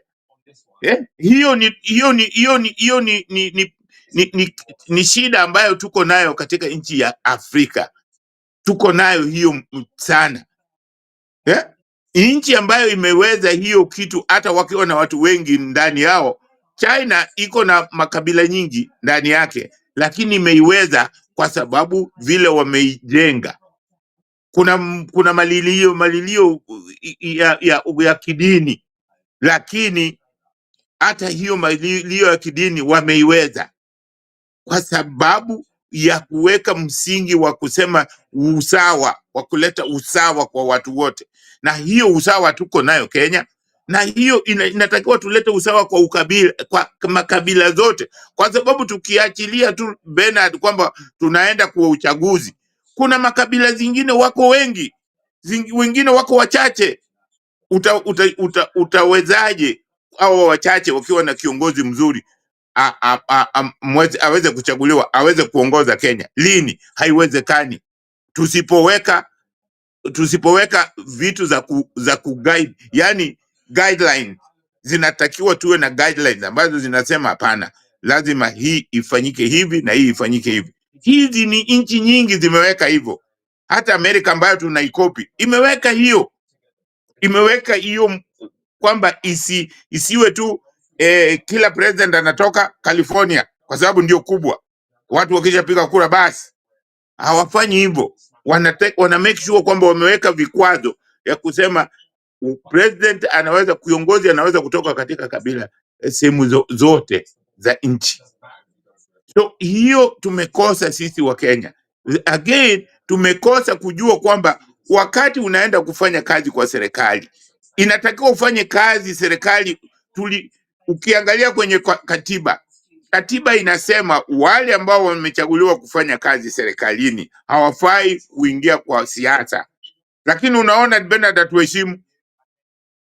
hatuheshimu. Umeona wa Amerika, umesikia minister wa yoyote amechaguliwa anazungumza mambo ya siasa? Hazungumzi, kwa sababu hiyo ni tabia yao, wameijenga wao. Sisi tunachukua kitu ambacho hatujajenga. Unaangalia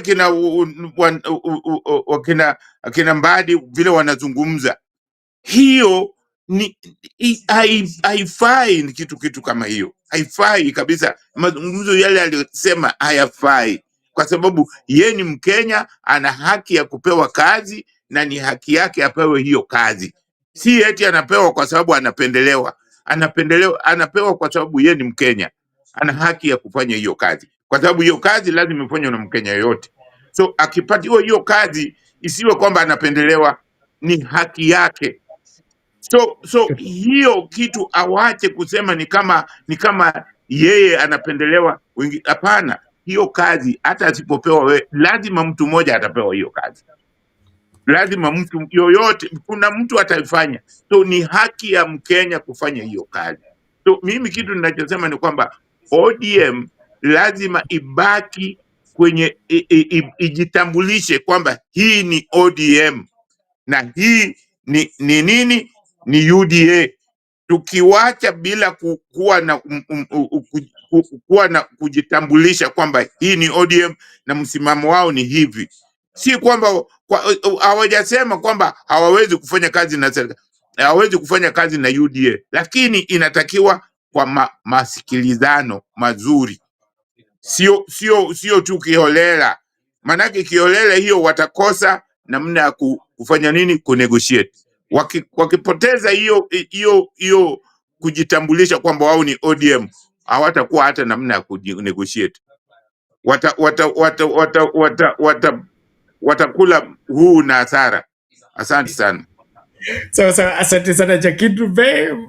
Tunashukuru kwa maoni yako. Naomba tunapoendelea na mchakato, tafadhali like video, karibisha mtu. Asante sana wale mnatufuata kwa TikTok. Naona huko kuna engagement kali. Anasema kama uelewi katiba kaisome. Alafu kuna mmoja amesema tuangalie ile speech ya baba katika ile mkutano wa ODM. Ni kipi ambacho baba alimaanisha, ni kipi ambacho baba alisema. Na labda nikirejelea tu kwa kifupi kile ambacho Jakindu anasema, kuna ile kasumba, unajua ile kasumba ya KANU ya ile siasa mbaya maisha mbaya. So watu wakipewa nafasi ya kufanya kazi lazima waone kana kwamba wanapendelewa ama wanahurumiwa, ama bila mimi hamngepata, bila mimi hamngepata. Lazima hiyo tulikuwa tumetoka ndani kwa sababu ya 2010 constitution ambako kila Mkenya alikuwa ana nafasi sawa, na ilikuwa tutafute ambaye ni mzuri katika maeneo fulani akasimamia hiyo idara kwa niaba ya Wakenya, sio hata kwa niaba ya serikali, kwa niaba ya Wakenya. Wewe kama ni waziri wa madini unasimamia madini kwa niaba ya Wakenya. Wewe ukiwa waziri wa elimu unasimamia elimu kwa niaba ya Wakenya. Rais anaongoza nchi kwa niaba ya Wakenya. So sio swala la serikali hii ni ya UDA na sisi ndio tuko katika madaraka, kwa hivyo tunaendelea kupeana misaada ili tupendelewe. So hiyo inakuwa sasa ni bribe, haikui tena kutekeleza wajibu na kuhakikisha kwamba kila mtu anapata haki. Na inaonekana kwamba hii dhana ya kufanya serikali ikue serikali ya handouts ndio kigezo cha muhimu sana cha uongozi wa William Ruto. Anataka kuwa yule mpeanaji, yule ambaye bila mimi hamwezi, bila mimi hamngepata, bila mimi hamnge nini. Na katika hiyo hali kile kinachofanyika ni kwamba tunadunisha katiba, tunadunisha haki za Wakenya, tunarejea katika ile hali ya kungoja kwa dirisha upewe kitu, usimama foleni upewe kitu. Bila rais hamwezi pata classroom, bila rais hamwezi pata barabara, bila rais hamwezi pata stima. Hiyo ndio ilifanya tukasema katiba mzee itupiliwe mbali, tuanze katiba mpya ambayo kila Mkenya atapata haki ya kuhudumiwa na serikali pasipo kwenda kuomba ama kupiga magoti sehemu fulani. And that needs to be a place where we should fight to remain. We don't need to go and become beggars in order to get anything done. Development is supposed to be a right and it's supposed to be widespread according to the constitution to all parts of the country. Not this issue that people should go and bow and worship at State House before anything is done in their village or done in their region. That ought not to be replaced by anything. Benevolence of the president, the goodwill of the president, the good heart of the president notwithstanding, let's stick by the constitution and by the provision of the constitution. Let's listen to Baba before Mlete Namwona Reverend Lala is here as we continue the conversation. Muda nao naendelea kuyoyoma. Tumsikilize Baba alafu songe mbele. Haya. ODM. ODM. Asanteni sana, you may be seated. Today you learned all protocols observed. Hamjambo. Hamjambo tena. Yes, I've sat for too long down here that I'm now a little bit confused. But I think it has been very exciting and also very illuminating to listen to other people talk. I want to thank particularly the two gentlemen you invited here, that is Polycarp Omolo Chilo and Dr. Oscar Otele from the University of Nairobi. I found their contribution very informative indeed, and with a lot of humor Good touch. And I also want to thank everybody else who has contributed in this discussion today.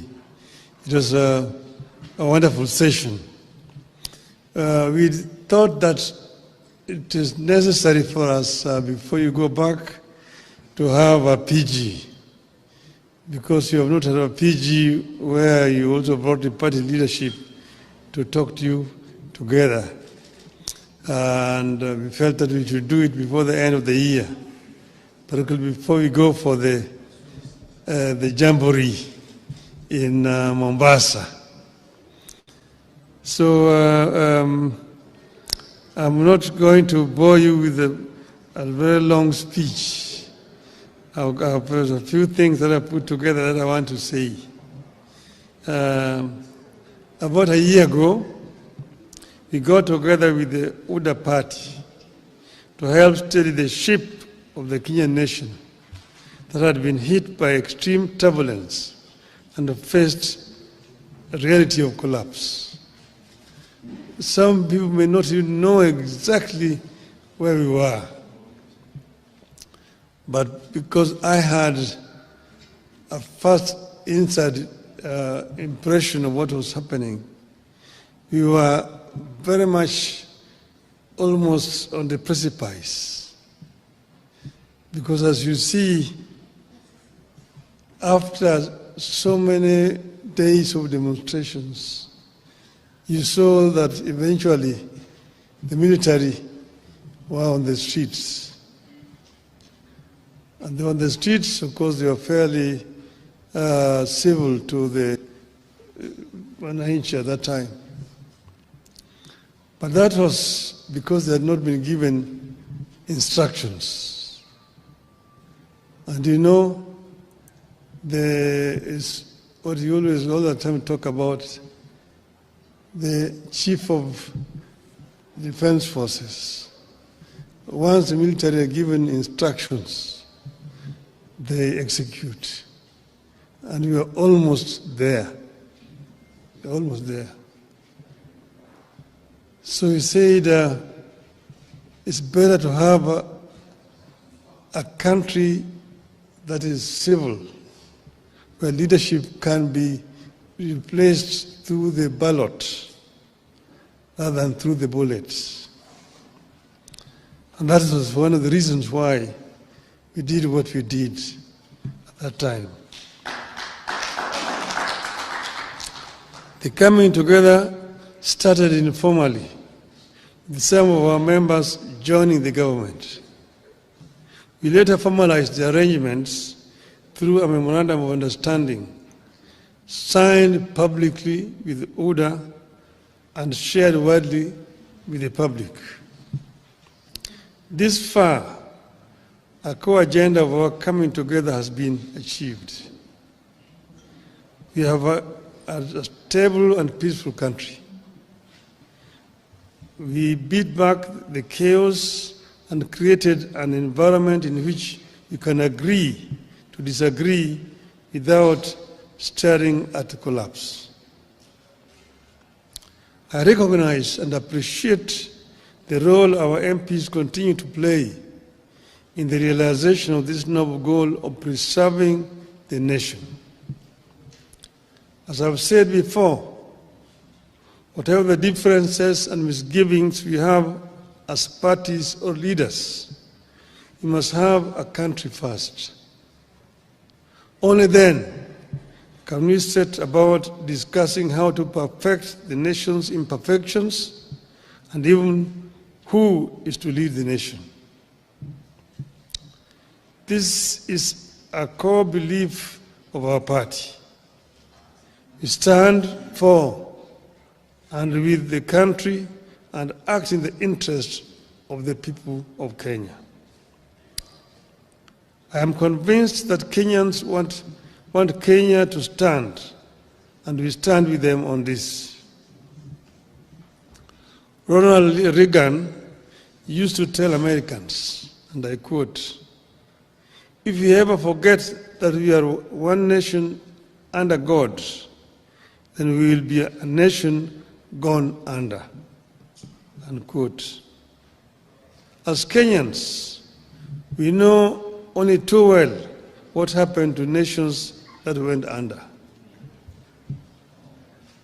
Some took too long to come back, others never made it back at all. Kenya must never tempt that fate.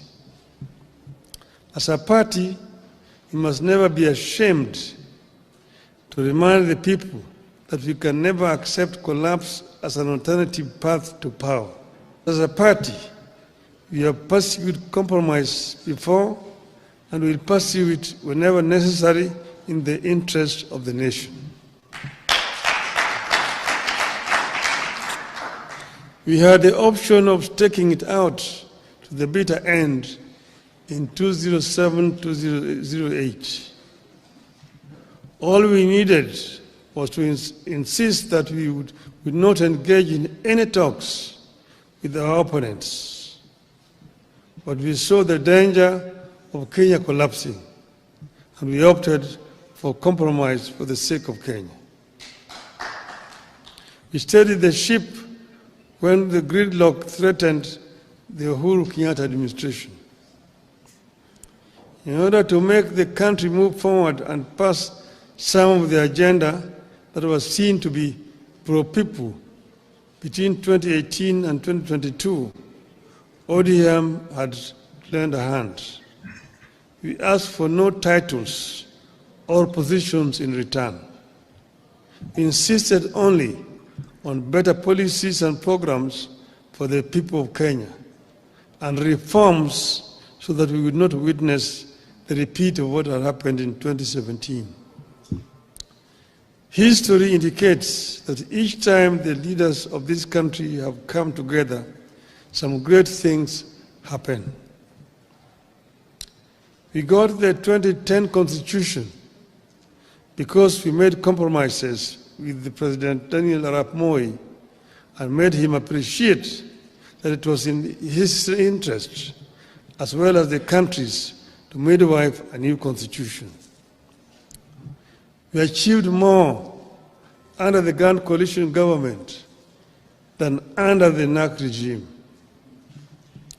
The NAC regime swept to power in a wave of popularity, but quickly got hijacked by isolationists and quickly lost the plot to tribal demagogues. Over time, we have appreciated that it takes teamwork to get any edifice, a country included, back on the right track. Today, we are again seeing early fruits of cooperation between political parties. By blending what ODM has always believed in with what UODA believes in, we came up with their widely accepted 2025-2026 budget. Thanks to the ODM experts. We have also come up with programs to implement agreements like the NADCO report and the MOU that lay ground for the realization of our broader national ambitions. The ability to make compromises without compromising the core values and goals is yielding fruits. We are not out of the woods yet, but we are in a better place today than at this time in 2024 or this time in 2023. Much work remains to be done in the pursuit of a stable, equitable, and prosperous country that delivers to the citizens. It will require firm and resolute leadership, regular consultations, more sobriety, and constant focus on the needs of the people. I mention sobriety because in times like this, it is possible for politicians to spend more time listening to the echoes of their own voices and the cheers from the masses and forget that we are leaders and we're supposed to be leading.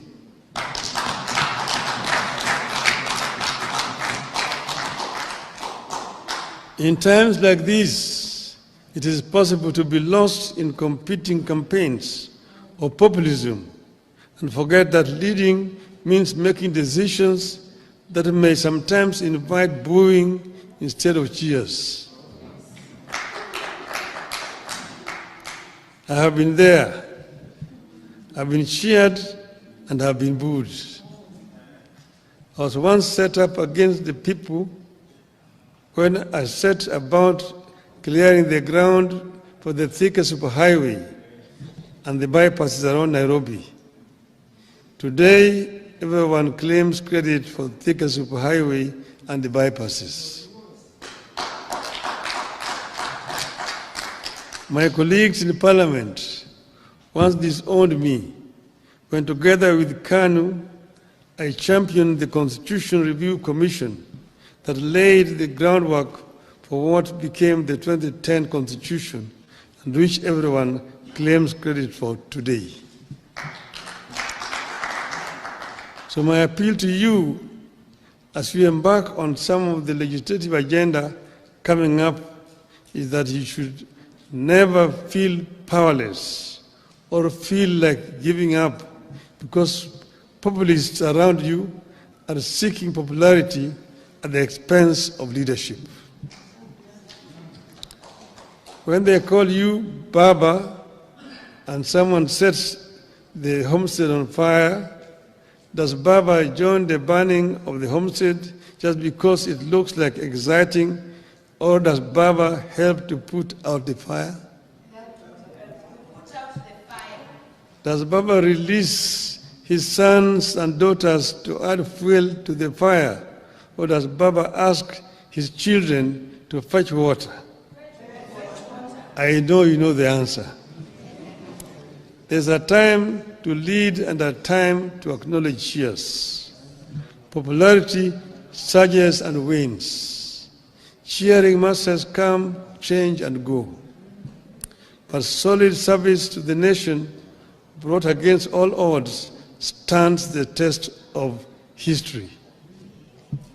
Today, I charge you to soldier on in this cause. It is good for our people. It is good for our country. If you act out of conviction, if you put the people at the heart of your maneuvers, if you ensure that our actions are in line with our ideals as a party and our aspirations as a country, the luck of history will be on our side. And I've said, as has been said by Dr. Oscar Otele there, he told you, stand for what is right for the party. And look at what we have signed. And we must remain as ODM. And we've signed and agreed that we'll work together up to 2027. We have not passed any resolution as a party to say how we are going to go into the election of 2027. So wherever you are, don't commit the party to some things which have not been discussed. Let those things be discussed first. We are ODM. Who's told you that ODM will not have a candidate in 2027? Who has told you? So first, think as ODM. We have a clear plan that we have negotiated and we have agreed on, and let us continue to implement that plan. Other decisions we'll take when the time comes. Finally, first, I want to thank Mbadi for bringing out some of the issues. Like he talked about selling some assets. Kenya Pipeline Corporation. The pipeline is underground from Mombasa through here. Even if you sell it, where is somebody taking it to? It remains very much an asset of Kia. It is just there on the ground. So somebody want to buy it, buy it. That is what Margaret Thatcher told Britons when the Arabs were coming in petrodollars to buy historical buildings in the UK. She said, even if they buy Buckingham Palace, where are they going to take it? It remains here. Your asset. It's an idle asset. Sell it so that we get money instead of going to borrow. Big money to invest instead of going to borrow here. I want to sell the shares of Safaricom. Why not? Why don't you sell the shares of Safaricom? It just remains here in the country. This is what my friend, the Indian Prime Minister, when he invited me to go to Gujarat as Chief Minister then, I went as a chief guest in what is called a vibrant Gujarat. And there were many people who had been invited from outside India. And I was in a panel discussion with some of the Indian conglomerates, the Tata, Ratan Tata, the Adani groups, and all this together.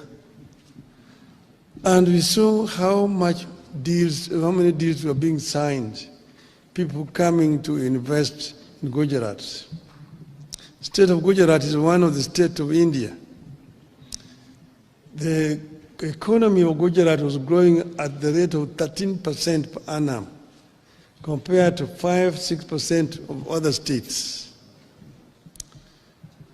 Gujarat, you know, the population of Gujarat is 60 million people, bigger than Kenya.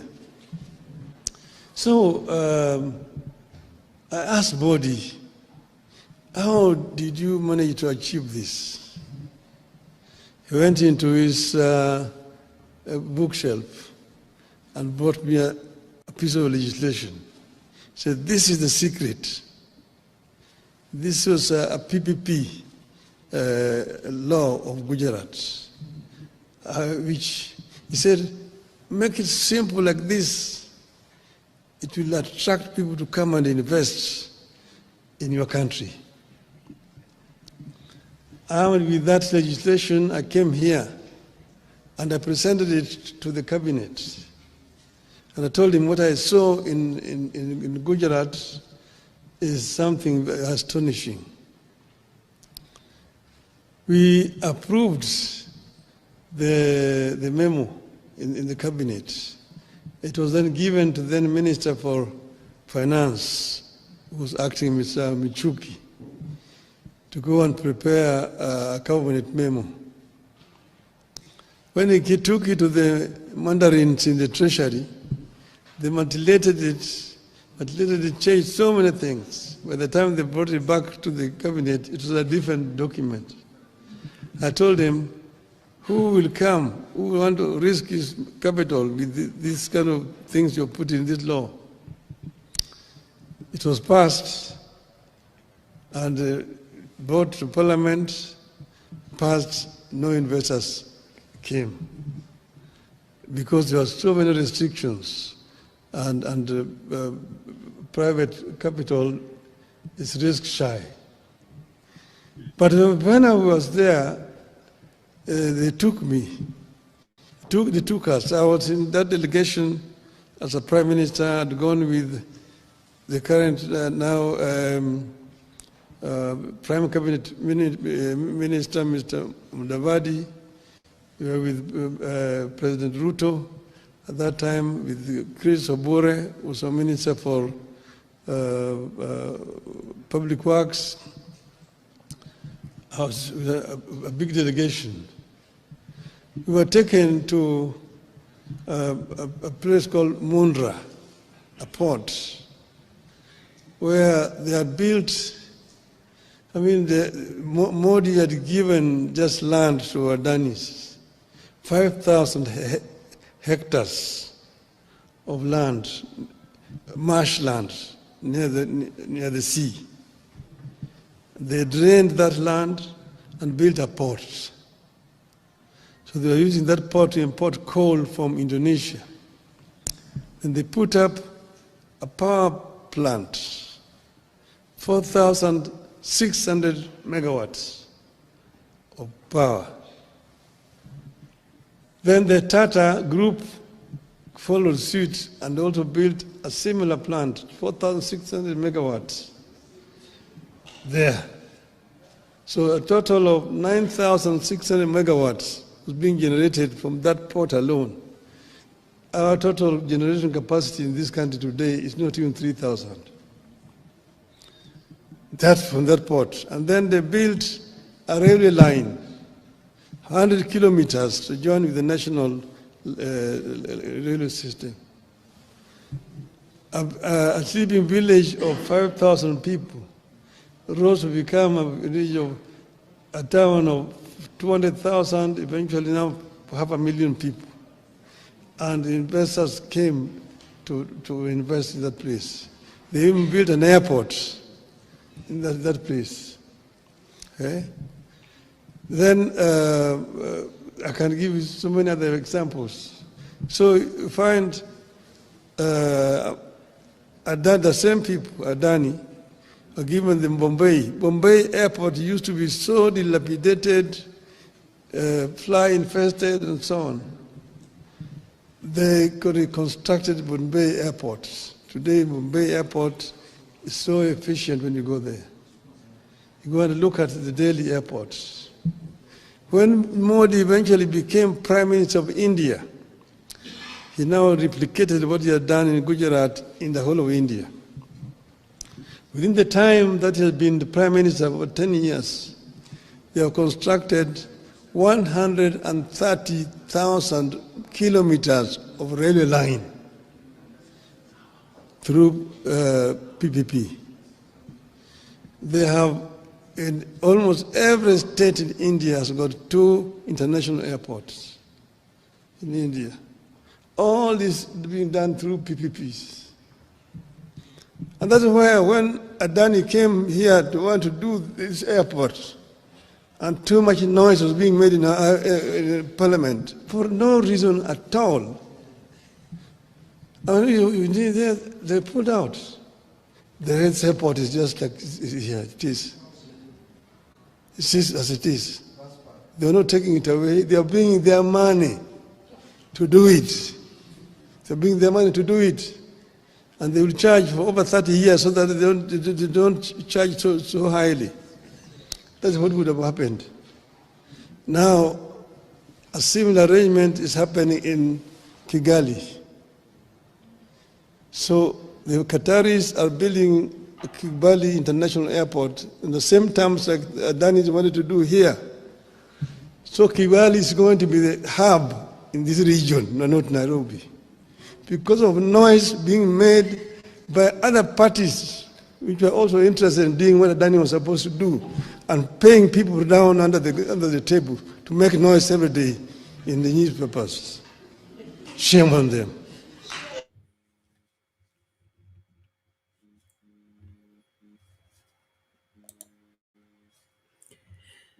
Okay. Ladies and gentlemen, there you have it. Raila Odinga's last speech to the ODM party. And the reason we brought this is for us to ascertain what actually did Raila mean when he said the cooperation between UDA and ODM was not past 2027, and the discussions about it crossing over from 2027 was yet to be done. Unlike what we are being treated to, unlike what we are being treated to by the concerned players who want us to believe that Baba left us in the wherever Kenya Kwanza administration and we should stay there, and ODM as a party, which I am a member, ODM as a party should now, stay the way it is where Baba left them and accept whatever that is thrown at them. In my opinion, that is misinterpreting what Baba said. But quickly, please, let's hear Reverend Lala, alafu tutarejea kwa mama. Masaa ndio haya yanaendelea kukatika. Reverend Lala, welcome. Unmute your mic.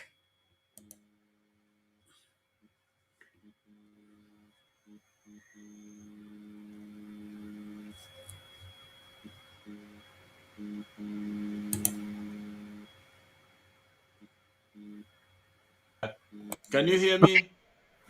Yes, there we go. Go ahead. Oh, okay. Greetings. All of you have been away, different activities that have taken my time. Secondly, all of us have been in this morning period. It's not been easy for some of us and all of us, let me say that. And I'm happy that we can all come together and at least process our own grief. I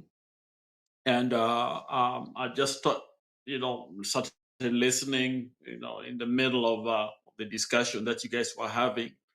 I think my own opinion, this is my own opinion, when I started watching what was going on, is number one, ODM as a party, yes, we are in this loss, this great loss over the leader. And my thinking would have been for the interim system or the leaders, if it were possible, to pause any of this unnecessary reaction about what was said, what was not said, for us to grieve at this moment. We are all one. Even those people that had shown some here some disagreement, at least for the sake of Baba, we shouldn't. These leaders should not come out there trying to portray themselves as the one who know the mind of Baba. This is a time where you make sure that no outsider is allowed in, because when you start trying to interpret what he meant, he didn't mean, then the question is why at this time? Okay, so it's a time when Samuel Kuburu should have said, no comment, all of us are grieving. It's Baba right now. Some of this discussion that I think I'm here, we coming out of some of the leaders, which is really a fight, almost like a fight starting, is very unnecessary. And I don't think it's very late to be able to freeze that kind of a discussion at this moment. What we know from what Baba stated there clearly, the arrangement at this moment only takes us to 2027. There is no evidence that Baba told us that we will, or the Kenyans must be ready to support 2 terms. Okay, so I think these people are out of order. Okay, and this is where I think I would definitely criticize the so-called people who think they know the mind of Baba more than anybody else, yet there's no evidence. So I think they should have held back some of those statements, which shows anxiety and fear. And to me, I think Baba left us with a very strong group. A strong group means that there are different opinions, but we have something that we are holding on to, the core belief in good governance. You see, when Baba was being brought back, I was watching the mapping, the route of the plane, the route that the plane was going to take, and I remembered the river called Uasho Nyiro. When I ran in geography, that there are places where the river actually runs underground. If the river is there, you can't see it, but I was taught the river is underground. Okay? And I think Baba left us when it's as if the river was underground, but he pointed in that statement he just made, what you just played there, to help us understand this is an ODM should be, leaders should be aware of what is going on. It's like those who play soccer. And I know you guys love the English. I think Yakindu Bay is over there in England. There's what we call a playbook. A playbook is the book that tells all the players how the game is going to be played. Okay, every player has to learn that playbook. Okay, and when you are in the field, you're using that playbook. But I've never seen a player in the field running to the side of the road and opening a book and looking at the book and running back to the field. They have internalized the message. The message should be on the inside. We know who Baba is and what he stood for. And we're grieving because we remember those words. They're inside of us. They're part of us.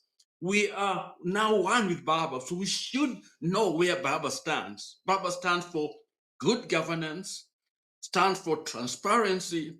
Baba stands for peace, unity of a nation, which is basically done because the ideal that people are working on is to help, to uplift, to build.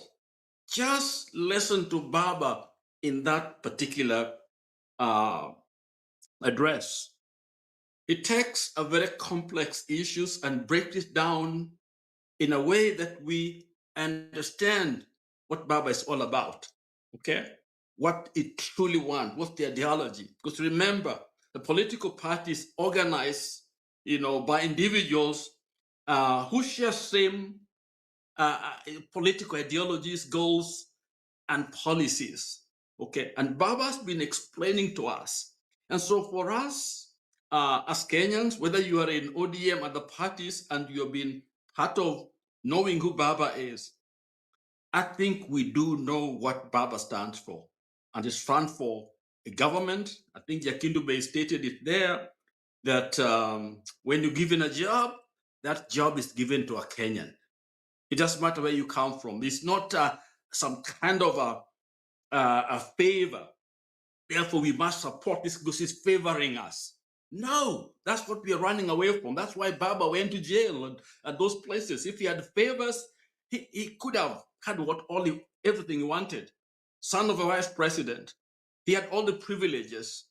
But what did he do? He did not stay and close the doors because he's privileged, because he's been favored. He's been with us. And that's why the grief has been great. And all of us are still grieving because we know who Baba is. So to me, I think it is a misplaced discussion and debate that was going on, that has started going on. I think this is the time for Baba. And listening to him in that tape that you played, I think is important. Let us hear and listen to Baba. Let's not get out, do things that we think Baba did or said when they are not what he said and what he did. And that's my contribution. Back to you, Bernard. Okay, thank you so much, Reverend Lala. That's clear enough.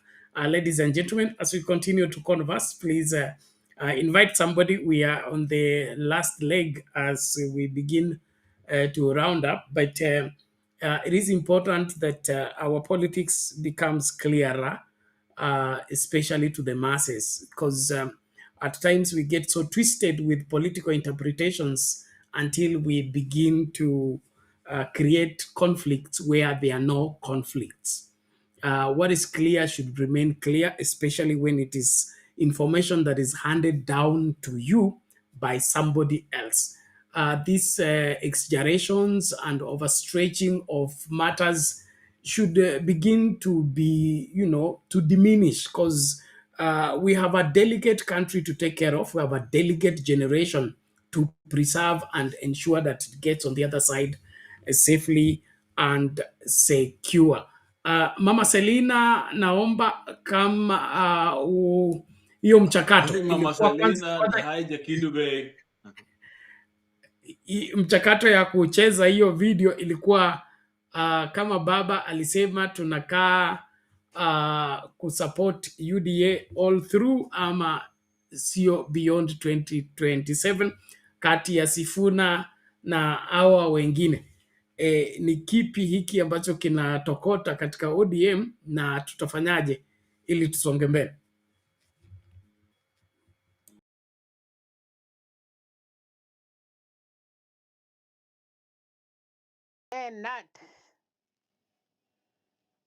Okay, imefunguka.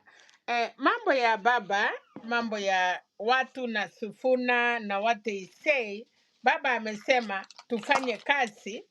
OTM ikifika 2027 wataongea, but now between Sifuna and this other, before even sisi wa Kalenjin, na mi nafikiria hata all communities, nafikiria hata Luos, kama mzee amelala ya boma, kuna ile 40 days hata ya kukuja kukaa chini, kukawanya mtoto gani anachukua nguo gani, nini inaenda wapi.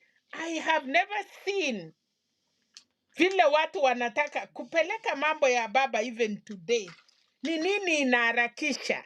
Why can't they be, kwa nini wasingoje hata 7 days? Jameni, what is the hurry? Reverend Lala, huyu mzee Oburu is grieving very badly.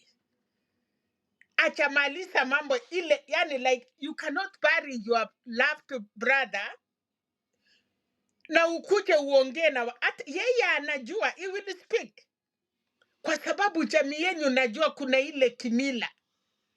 Tulikuwa tunanyolewa, you are not even supposed to come out of the house. Hiyo DM shida yao ni nini? What is the hurry? Kama baba ametuambia 2027 tunaweza kuwa na presidential candidate, tutaona. Why can't we wait? Babu Owino anataka kuinherit OTM. Sifuna, mimi ni secretary general. Being secretary general ni kasote, ni ya kuandika mambo, lakini kuna wale wataongea. Kuna executive committee watakaa chini wote waone ni nini kisuri. What is the rush? Sasa baba aliongea is no more. Mulikataa kumheshimu when he was alive. Who will come and save you? All Kenyans, apart from talking to ODM, talking to whoever, we need to be peace. Tupatie Raila amani. Hata ajalala siku moja kwa kaburi. Reverend Lala, you are a reverend. Pastor ni reverend. Can you tell me in which place watu wanasika mtu na watoto wanapigana saa hiyo? Watu wanaongea mambo saa hiyo. Watu wamelaaniwa. I'll see you in the morning. Why are they talking? Simuache watu wale walikuwa na chuki ya baba waongee, na nyinyi watoto ya Raila simutulie. Nao mnakuja kupigana. You cannot.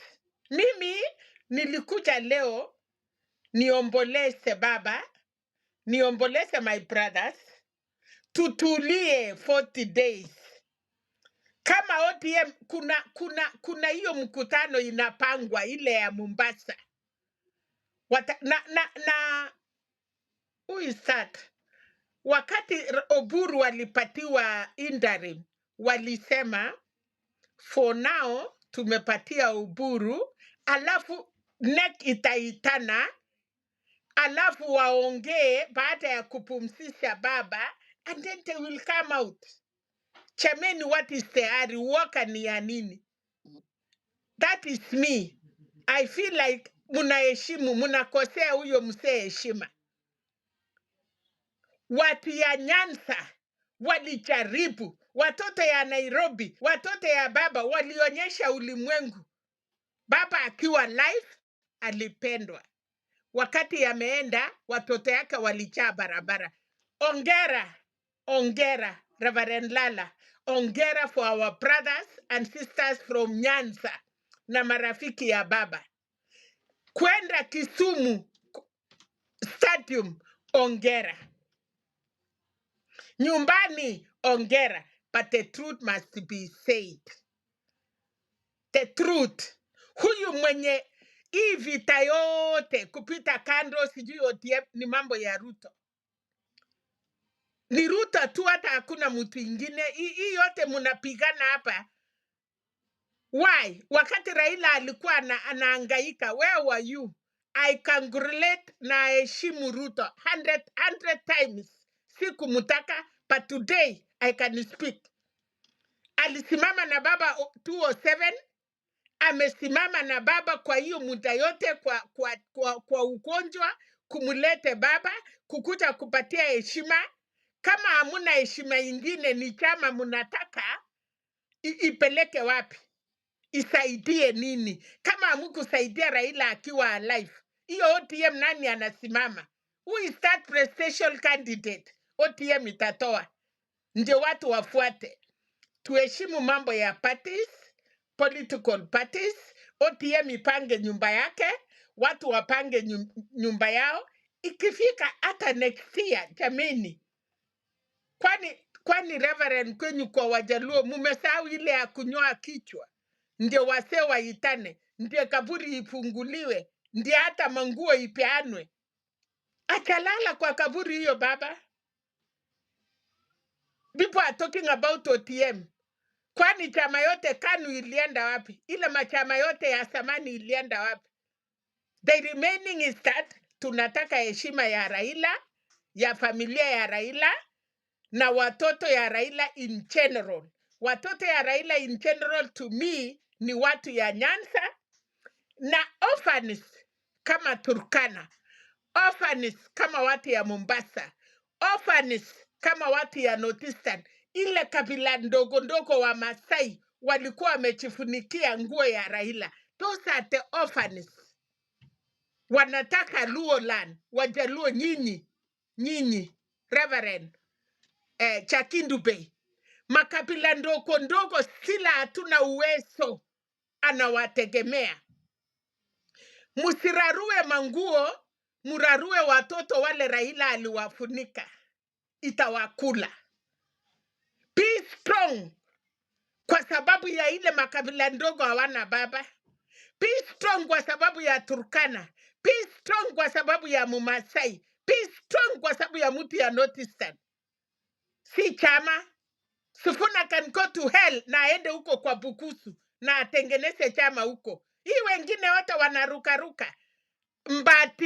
Mbati Jaluo, kijana Mjaluo, baba alipeana. Ameonyesha Kenya heshima. Amesimama. Ile watu walikuwa nakataa kulipa revenue, wale walikuwa na kula, saa hii ndio wanalilia choo. Ametengeneza inji mpaka imekuja. Amuna asante hata kidogo. Let us be sober. Raila ameenda. Muongee, mukufe, mufanye nini? Baba amelala. What we need, tumpatie heshima. That is, leo ndio imefanya nikuje. Naona matakataka wengine wanaongea chana kuhusu Raila. Raila hamukutosheka akiwa uwai. Sasa amelala, batu mnamchimba. Tutatoka nje. We are coming out. Yes. Tutadefend. Yes. Na mjue, we are Nilots. Wacha hiyo kudanganyana. We have to be there. Tutakuwa na wa brothers. Tutawashikilia, watushikilie mpaka Mungu akuja. Asante. Thank you. Well, ladies and gentlemen, thank you so much for being part of the conversation. Tunaendelea, naomba tafadhali tujitahidi na tuchunge lugha, tusianze kulaumiana, tufundishane, tuelewane. Jakindu Bey, naomba tafadhali uchukue flow kabla tuende Kitui kifupi tu, alafu tutarejea. Mimi nataka kusema hivi, unajua kile ambacho kilikuwa kinasemekana pale ni politics, na baba mwenyewe Raila mwenyewe alikuwa politician, na mazishi yote ya wale ambao ni wanasiasa, hata Raila mwenyewe ameenda kwa mazishi mengi tu, nimesikia akisema siasa. Kwa hiyo siasa katika mazishi ya Raila, watu wangesema tu kwa sababu yeye ni mwanasiasa.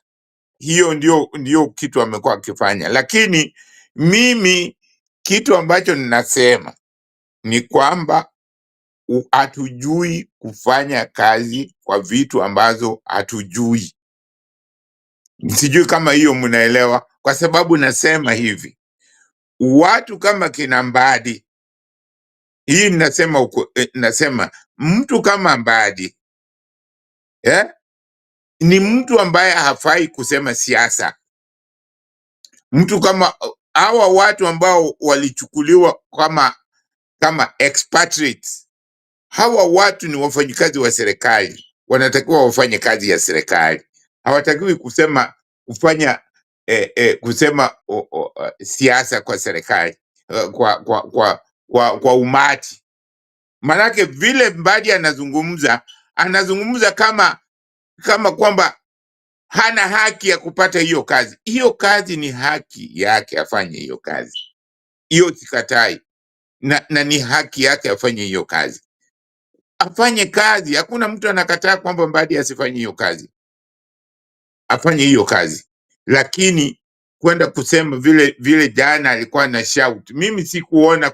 Kwa sababu hakuna mtu ambaye ashasema kwamba Ruto hakusimama na Raila, lakini vile Raila alisimama na Ruto, kwa sababu wakati Ruto alikuwa anataka mtu wa kumsaidia kusteady ship, Raila alikuweko. Raila came to his rescue. Kwa hiyo sio eti yeye tu, hata Raila amemsaidia mahali pakubwa sana. Ndio maana Ruto anamheshimu Raila, kwa sababu hata kama ni mwanafunzi, yeye ni mwanafunzi. Alisema jana yeye ni mwanafunzi wa Raila, na hata alikuwa amesema kwamba yeye na Raila, hata kama Raila angeshinda, alikuwa anajua mwalimu ameshinda. Hata kama yeye ameshinda, ni mwanafunzi wake ameshinda. So hii ni kitu ambacho ni kwamba Ruto ana mambo mengi sana ambayo alikuwa anamshukuru Raila, ndio maana amemfanyia hizi vitu. Na hata wale watu walikataa kufanyia mtu kama Jaramogi ni watu ambao hawana nidhamu, kwa sababu vitu Jaramogi alifanya katika hii nchi yetu ni vitu kubwa sana, na alikuwa vice president. So kama mtu anakataa kumpatia heshima ya kiserikali, huyo ni mtu ambaye ana wivu, huyo ni mtu ambaye hana nidhamu. Naweza kusema ni mtu ambaye si kusema kwamba hana ubinadamu, anajiangalia tu ubinafsi yeye mwenyewe. Hiyo ni ubinafsi. Lazima vile ujue hao wenzako ni binadamu. Huyo baba ya Raila alifanya mengi sana kwa Kenya, ameihudumia Kenya vizuri sana, ambapo kweli kama ni kupewa heshima, alikuwa anatakiwa apewe heshima, lakini hiyo ilipita. Huyu sasa Raila, kusema kweli, hata kama wangempatia Ruto angekataa kumpatia Raila heshima, bado angezikwa, lakini ingekuwa ni aibu sana kwa nchi yetu, kwa sababu kutokana na vitu ambavyo ile huduma ambayo Raila ameifanyia nchi yetu ya Kenya. Hata watu wale ambao walikuwa hawampendi, hata wale watu walikuwa wanamtusi, walishtuka, walipata mshtuko, waliona hapa kumekuwa na shida sasa. Sasa mimi kitu ambacho ningelipenda kusema ni kwamba ODM, kitu kama Sifuna ndio msemaji wa chama. Hakuna vile Sifuna anaweza kunyamaza kama kitu inasemwa ambayo sio kufuatana na chama, kwa sababu hata Raila mwenyewe ashawaambia watu Sifuna ndio msemaji wa chama. Kwa hiyo Sifuna akizungumza ni msimamo wa chama, na ukiangalia hiyo kwa ile hiyo nani ambayo nani ameweka, Raila amesema ODM iwe na nani iwe identity, iwe na identity yake. Hajasema ODM ifunge virago ijiunge kwa chama kingine. Imesema ODM iwe na identity yake, identity ya ODM, kwa sababu hakuna mtu ameshasema 2027 hawajatangaza. So mtu Raila alimwambia usifikiri sisi hatuwezi kuja, nani amesema hatutakuwa na mtu. So lazima mjitayarishe. Hamwezi kuwa kama wale wanafunzi, wale watu walikuwa wameambiwa wangojee Jesus anakuja. Hii sijui ilikuwa ni kwamba kila mmoja awe na taa, wengine wakao hawana. Lazima ujitayarishe na taa yako, na ODM kama chama lazima ijitayarishe na ifanye mambo yake ya kichama, na lazima iwe na msimamo wake, lazima iwe na mfano wake. Haiwezi kukaa tu hapo eti kwa sababu mimi hivyo sikubaliani naye hata kidogo. Nakubali kwamba ODM iwe na identity yake na ODM iwe na sauti yake.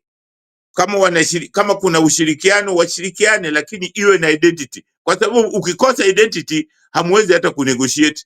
Utakuwa huna namna ya kunegotiate. Lazima uwe na identity. Identity sio kusema eti mnagombana, ati lazima muwe na msimamo. Raila amekuwa ni mtu mwenye msimamo, ndio maana hata ukitaka kuzungumza na yeye, mimi kitu nataka kusema Reverend, kwamba kuna kitu moja Wakenya hawajajifunza hata leo, na hii mimi nasikitika sana, kwamba Wakenya, Mungu alikuwa anatupatia kiongozi mzuri na tunamkataa. Kiongozi tunapatiwa na tunamkataa, kwa sababu Raila was the best leader ambaye angeitoa Kenya mahali Kenya ipo. Kwa sababu nataka kusema hivi, wakati wa Moi alimtesa Raila huko na kumpatia majeraha nini, lakini Raila hakuwa mtu mwenye chuki. Alikuja akafanya kazi na Moi, serikali ikawa stable vizuri. Wakati wa Kibaki, Raila alifanya kazi na Kibaki, na wakati alifanya kazi na Kibaki, that was the best time ambayo nchi yetu ilipata maendeleo mazuri zaidi ambayo haijapata tena. Wakati wa Uhuru, ilibidi Uhuru kwenda kumtafuta Raila kumsaidia, na hata yeye mwenyewe alisema vile Raila alimsaidia na ideas.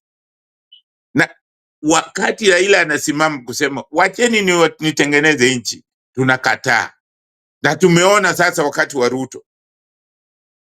Ruto amesema jana yeye mwenyewe kwamba alienda kutafuta Raila, yeye mwenyewe alienda kutafuta Raila amsaidie kustabilize kufanya nini, kuendesha serikali. Ndio kusema huyu mtu alikuwa kiongozi mzuri sana, ambapo kama Wakenya wangempatia nafasi, kama tungempatia nafasi, hatungekuwa mahali tuko hapa. Na mimi naona hii ni weakness ya Wakenya. Kiongozi mzuri hawataki, na mimi nasema hivyo. Angalia Central Province, Martha Karua ni kiongozi mzuri sana na hawamtaki. Ukiangalia viongozi wale wanachagua ni all corrupt, na huyu mtu ambaye ni kiongozi msafi hawamchagui. Alafu wanaanza kulia wakichagua mtu mwingine ambaye hafai, wanalia. No, sahi tushachagua Ruto, wacha Wakenya wawe katika hiyo serikali ya Ruto, na ODM imekubali kumsaidia kustabilize the government, lakini ODM iwe na identity yake, isije ikaleta nani mvurugo. Na mimi nasema Oburu kwa wakati huu anaomboleza. Kwa maoni yangu mimi singempatia hiyo, kwa sababu hiyo kiti ambayo amepatiwa ni kiti ya siasa, na siasa haina time. Siasa ingojei, siasa ni inchi inaendelea. Wangempatia mtu mwingine wa kando ashikilie, lakini haidhuru, amepewa ashikilie. Kitu ambacho nataka kusema ni kwamba wasifanye ODM iwe ni chama ya Wajaluo. Hiyo ndio mimi nasema, kwa sababu ODM iko na wafuasi wengi. Tuliona jana, na hata tumeona mahali pengi Raila alikuwa naokota mtu yoyote popote pale na kumfanya kiongozi katika hii nchi yetu. Kwa hiyo mimi naomba kwamba watu wa ODM wa make sure kwamba ODM imebaki pale ilipo. Wasifanye mambo ya kuvuruga ati sijui kufukuza sijui secretary general. Huyo secretary general ni Raila mwenyewe ndiye alienda kumtafuta. So haiwezi kuwa eti sasa Raila yuko sasa secretary amekuwa mbaya. No, hiyo isifanyike namna hiyo. Huyo secretary wake lazima, kama hajafanya, kama bado anakubali, kama unless yeye mwenyewe ajiuzuru, lakini kama anakubali ni secretary mzuri sana. Sijaona secretary mwenye mwaminifu na mwenye msimamo kama Sifuna, sijaona. Asanteni sana. Okay, asante sana Jakindu Bey, tunashukuru kwa mchango wako na maoni mazuri. Chama kifuate katiba yake. Unajua saa ingine huwa tunakuwa carried away na hisia mpaka tunasahau kwamba kuna sheria na mikataba ambayo lazima ikaangaziwe. Na hapa tukizungumza kuhusu uongozi wa chama na vile chama kinapaswa kuendelezwa, ndio nilikuwa nauliza, tuko na 3 deputy party leaders. Kwa nini twende kuchagua Oburu ambaye hakukuwa kwa nuclear leadership ya chama in terms of party hierarchy awe acting party leader? Hiyo inakaa kana kwamba ni ilikuwa ukarabati ambao huo ukarabati ulifikiwa katika hali ambayo haieleweki, kwa sababu tukiangalia katiba ya chama na vile hierarchy ya chama ni kwamba kama party leader hayuko, deputy party leader. So of the 3 deputy party leaders, they would have given one to be acting party leader until the wherever NDC is done, which is coming in November, and then they will confirm who will be the party leader. But going to get somebody who was not in the party hierarchy leadership places the party in a place whereby the structure of how leadership is transferred becomes questionable, and that opens the door for outsiders to come in and be able to manipulate the party. And then of course kuna nani huyu anasema, huyu anaitwa Robbins Leshira anasema ODM is dead, nobody can manage that party like Mzee did, it is finished. I don't think so. Mzee alikuwa na watoto na watoto hawa wana uwezo wa kuendeleza. Lala, unainua mkono, hebu kwa kifupi tu. Kwa kifupi kabisa, I just wanted to comment kuhusu uchaguzi as an interim, Oburu kama interim. Kile ambacho kingefanywa, wajua kuna kamati, what you call it, the central, that whatever the committee they have, when something like this happened, the committee comes together and it is okay. They can select somebody from within or without to be a temporary or a caretaker. And with that caretaker works under instruction. For example, if I was a member of that team, one of the instructions would have been, while Baba's just left us, these are some of the instructions. This is a grieving mourning period. And we will have so and so leading us. At this time, these are the rules. In other words, there are very clear guidelines, knowing they are temporary, but at the same time, that person has to work under rules. For example, hizi mafight tunasikiza now we are discussing here. Okay, these are things that should have been foreseen. So they come up with very clear instructions under those under those emergency meetings, okay? And letting people, give people a clear direction that right now we're in a grieving mode, so that they don't have to talk to the media people out there, and about what they're looking for, because it's a political, as you stated, in politics, and it's political, and there's always questions coming. So now what we have done, they allow themselves to be exposed to, as all this media, all these people outside coming in and saying these people are fighting, when actually this is the time.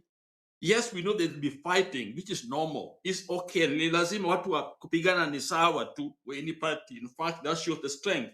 But the period, Baba is not weak in the grave, okay? This is the time when even those antagonists, they come in to be the pallbearers, because it is Baba, okay? And so all the brothers and sisters, they come together. This is the time to grieve.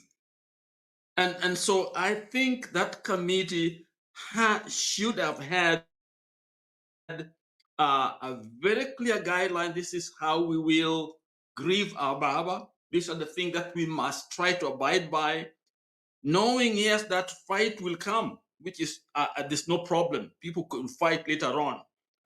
But that unity, this is the time for us to should have had that united front, knowing that we are genuinely grieving for this icon that we have.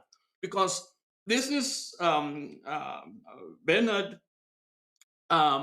this is a global.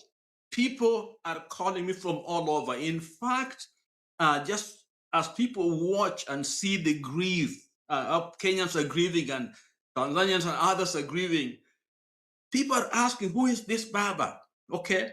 In fact, one stated, that leaders, when they die, people celebrate because they are happy they are gone. But this guy, people are genuinely crying. People are grieving.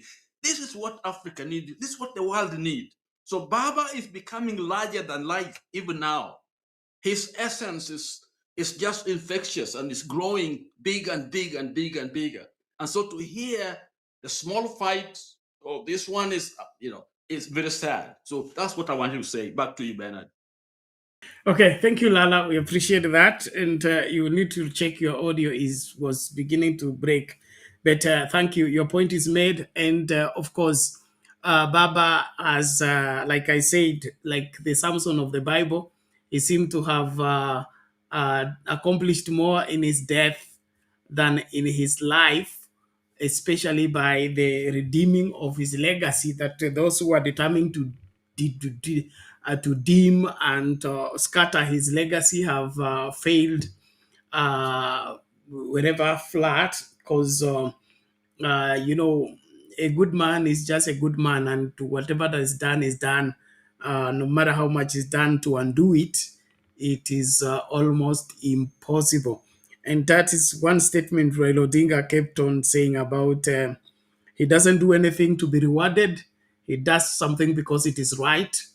And when you do something that is right and is for the good of many, history has a way of remembering you rightly, even when you can no longer speak. And so we just, even as we continue to mourn I think there will be more revelations on the passing of Raila Odinga, even more and greater than what we have covered so far, especially those that have been able to go through his life, seeing him alive in the struggle and all that. And now I think further studies are going to come out of the Raila phenomena, even when he is dead and buried. But back on the ODM leadership, I would, like you talked about the neck, uh, left for me, if I was to advise, the Addis Ababa arrangement would have been retained until there is the neck, and then there is now a change of leadership. Oburu, Odinga, and the party nitty gritty leadership, I don't know him for that. Anyang Nyong would have been a better acting because he has already acted. He acted when Baba was going to Addis. He would have just continued. So unless there is something that we are not being told, which we are waiting to be told. Now, ladies and gentlemen, time is not on our side. We need to begin to wind up. But before that, I would want us to go to Kitui and just listen to the guest of Kitui, that is Senegal, the youngest African youngest president, his speech talking about how we need to honor and respect our heroes.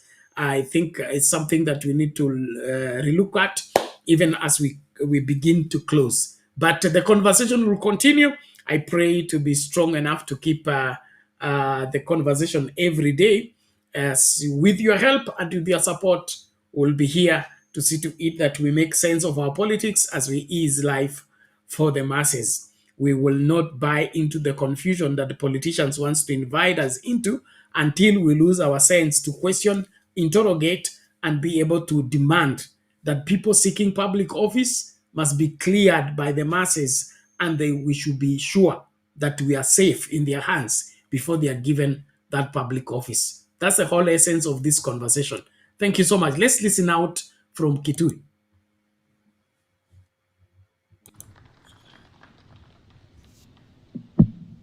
Thank you very much, Mr. President, my dear brother William Ruto, ladies and gentlemen, members of the Kenyan government, honorable members of the National Assembly and Senate, honorable members of Judiciary, ladies and gentlemen, members of the Diplomatic Corps, the Honorable County Governor of Kitui, ladies and gentlemen, habari za asubuhi. Before I begin, I would like first to take this opportunity to renew the heartfelt condolences of the people of Senegal to the brotherly people of Kenya on the passing of Mr. Raila Odinga, a former Prime Minister and a great leader in the political history of Kenya. I pay tribute to the memory of the illustrious departed and express my deep compassion to President Ruto, to his family, and to the people of Kenya. May his soul rest in peace. I would like to thank President Ruto for the warm welcome and all the attention we accorded to me and my delegation since our arrival in this brotherly country, home to the wonders of Masai Mara and Kilimanjaro. I'm here in the invitation of my brother, President William Ruto, as a guest of honor on this day celebrating Kenyan heroes. I express my gratitude to him for this gesture that shows the excellent quality of relations between our two countries. I'm also here because I'm deeply committed to the duty of remembrance. Our heroes deserve all honors. They deserve our respect. They deserve our admiration. The celebration of Kenyan heroes who risked their lives fighting for the independence of their country is a great tribute that commands respect and pride. The members of Mau Mau National Liberation Movement suffered fierce repression at the hands of those whose sole aim was to perpetuate the colonial order. Jomo Kenyatta, Achieng Oneko, Bildad Kagia, Fred Kubai, Kangu Kurumba, Paul Kay, and their companions suffered the worst horrors of the colonial power, leading to the death of thousands of Kenyans, countless arrests, torture, and massive internment. Fate is a reminder that colonial history is not just about enslavement, but also and above all about struggle, dignity, and justice too long delayed. I would like to seize this opportunity to pay tribute to these worthy sons and daughters of Kenya and African whose memory must be etched out into our collective consciousness. I'd admire their courage and determination in the anti-colonial resistance. With their blood and sweat, they wrote a great page in the glorious history of liberation. Ladies and gentlemen, colonial repression was not an isolated case in Kenya. We suffered the same in Senegal, where anti-colonial national resistance movements blossomed against the European imperialist power offensive in Africa. Our fellow countrymen suffered unspeakable repression. For instance, on December 1944 at Charoy Black Barracks, innocent and unarmed Senegalese riflemen, along with their brothers in arms from other African countries, were massacred by the colonial power. Their only crime was to demand the payment of their allowance, bonuses, and other entitlements.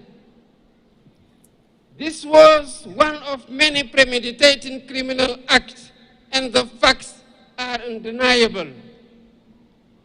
Out of duty of remembrance, truth, and justice, we cannot forget these horrors, nor the sacrifice of our national liberation heroes and founding fathers of our nations. The full history must be recalled. These valiant sons and daughters of Africa must be celebrated because celebration is an educational tool in the transmission of our values and virtues. This is why I initiated a series of activities to pay tribute to all victims of slavery, colonialism, and all past injustice.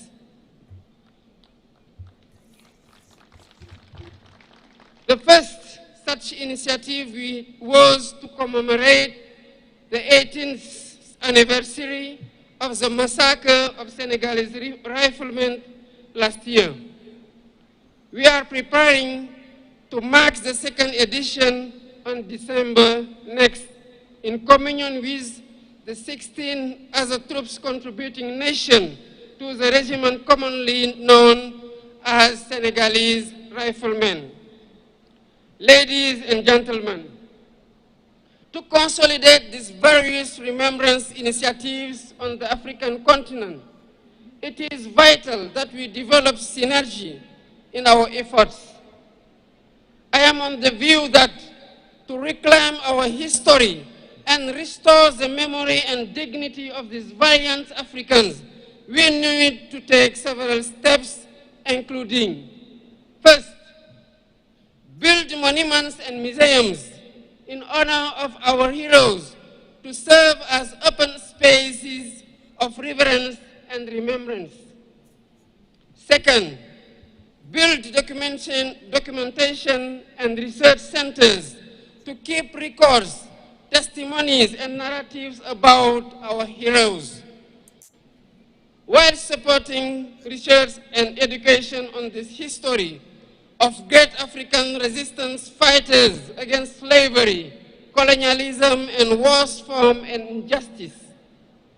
Third, our streets, public squares, and buildings shall bear the names of our heroes so that their sacrifice and feats of arms be etched into our daily life and collective history.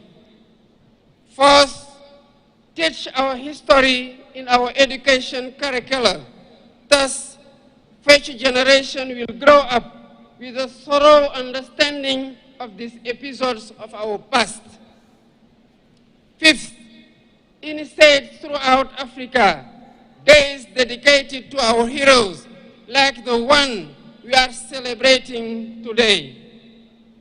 This is what will sustain the memory of our heroes, just as sustainable energy solution, the theme of this year's celebration, will help transform our lives. With the mastery of energy and sufficiency production capacity, Africa shall build the foundation of her development, the engine for her economic transformation, and foster technological and social innovation. Long live to memory of Kenyan heroes. Long live the memory of African heroes. I thank you for your kind attention. Wapi makofi ya rais wa Senegal jameni?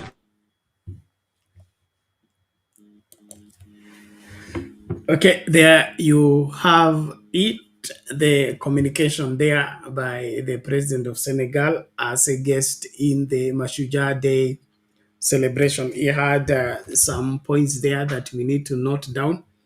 And of course, our heroes, our history is not, I would say, doesn't capture all our heroes and our heroines in their proper perspective.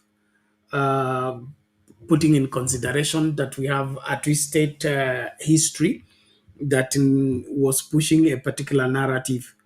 But I think his approach is an interesting one that we should find and be able to immortalize our heroes and ensure that our younger generation is led into understanding the sacrifices and the devotion and the commitment of these our heroes in ensuring that we are the people we are today, having the space that we have, and of course access to what is available.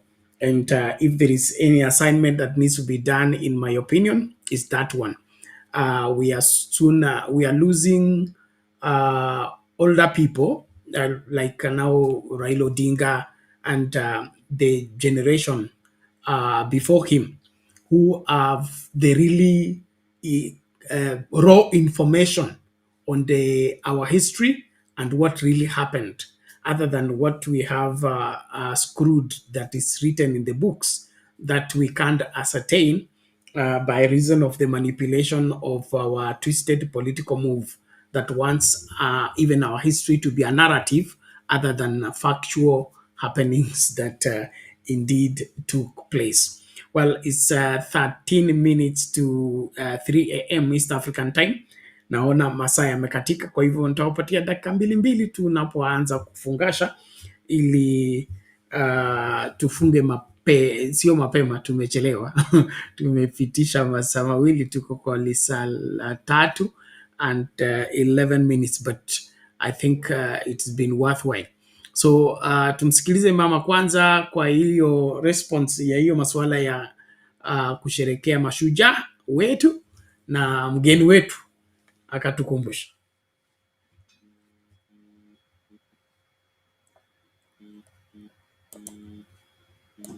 Okay.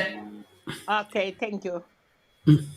Yeah, ametuongelesha and history na ndio mahali mambo ya Kenya itapotea kwa sababu tunakataa, tumetuba heshima. Kama baba alisema nimetenda na nimejaribu, lakini hakuna mtu amesikiza. Kuna kitu moja tu nikifungia ya kwamba alisema mumenifuata mpaka hospitali kuniua kama niko uwai.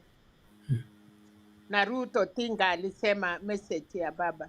Kwa hivyo hata yeye amelala akiwa heartbreak, kwa sababu mtu ameenda kwa matibabu.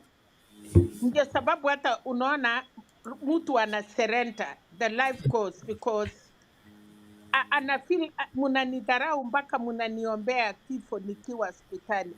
We need to see some vitu ingine watu wanafikiria ni mchezo, na ndio unakuta inji imelaaniwa, sinalaaniwa. We need, nafikiri Penat, badala ya mambo mingi, let the country reconcile. Wacha watu wafikirie future, tutafanya nini, tutaendelea aje, because hii bitterness, na baba amelala akiwa pita, sijui kwa sababu and I think I'm not nafikiri nasema ile kitu kila mtu amesikia ya kwamba anasema na ni viongozi hiyo unasema ndio wanaongea na wanajua. Hata kama umekuwa mgonjwa, hata kama ni homa, tulikuwa tunaombea mtu wapone. Lakini hii ya Kenya generation hii unasema tutetee wale wanaua watu wakiwa uwai. If the country today go wrong, where will they be? Ikiumana leo, where will they run? Watasema wakuambiwa. So Bernard, nafikiri kitu iliyoko, watu waende makanisa, watubu, watu waombe msamaha, Mungu atusamee, na viongozi. Ile Raila karibu amerutiwa ile Moi alifanyiwa. Tofauti tu ya ile ya Moi na ya Raila ni kwamba ya Moi alifanyiwa hivyo akiwa uwai, akiona, na ilikuwa stadium. Lakini hii viongozi walisimama na kuongea kuhusu baba. Hii vijana walimuua akiwa uwai. Bernard, watu wasipotubu hatuendi vizuri. Tunasema vitu ingine kama ni kufurahia. Hata hii ni laana ya ODM. I'm telling you. Hakuna kusika msee, hata achaingia kaburi mnapigana. Mnauliza kwa nini Oburu alipatiwa. Oburu anashikilia, alafu neck itakaa chini. Kwa sababu hiyo already watu wamepigana. Walitoa mtu neutron na ni msee. Na Oburu si msee tu, amevaa kofia ya Raila. Alafu atakuja kuandova hiyo kiti kama mumetafuta mtu. Nimewaambia hapa, chama si hii watu. Oburu amesimama juu amejua Mumasai Raila alifanyia nini. Turkana Raila aliwafanyia nini. Watu ya Kosti walifanyia nini. Watu ya Northeastern. Hii chama si ya hii watoto. Kuna watu sahi Bernard wamepaki yatima ya ukweli. They don't have anything. Hata kupata MP itakuwa ni ngumu. So wacha Oburu ashikilie, na hata wakiconfirm hiyo Oburu, hii chama si ati mnataka iwe mkebe. Kuna wengine wanataka kwenda kuuza, kuna wengine wanataka kusema nimekari ODM, sasa tu negotiate. What are you negotiating? unapeleka kwa nani? Kwa nani? Chama ya baba kwa nani? Ona heshima, ona mtu alikuwa anaitwa Kalonzo Pena anasimama, baba hakumfukuza. Unapatiwa nafasi kama president, former president ya Kenya, unaanza kusema hata Twin Matakarua, hata Wamalwa sijui wapatiwe nafasi. Papa anapatiwa state funeral. State funeral. Nyinyi hii ingine yote uongei ndio ikusaidie nini? Ulikuwa unasimama Ukambani ukiwacha Kachako atusi baba, wakiongea ati hii msee si mgonjwa sijui ni nini, alafu unakuja unataka Tena, it is too painful anyway. Wakenya, Mungu atusaidie, including me, because niko na watoto Kenya. Penat, si mzuri, tuombe Mungu atusamee. Amina, nakubaliana na wewe mami, naomba tukanyagie hapo tunapo tutaendelea hiyo kesho. Reverend Lala, kwa kifupi tafadhali, masaa sio yakaipwa. First of all, my condolences to Kenyans, the family. We are here in the North America. We've been having our own grieving period. We had a service. We continue to have meetings to process this painful experience. Baba is gone, and but he left us a country. He left us families. He left us tribes, people. There are all kinds of challenges, but he's given us a roadmap, pursuit of peace, and doing what we can in our own strength with God's help. I think we can do it with God's help. So, my fellow Kenyans, let us grieve in silence. As I stated, we still have days to go. And I also like to say that I don't think it's too late for the ones we are talking about.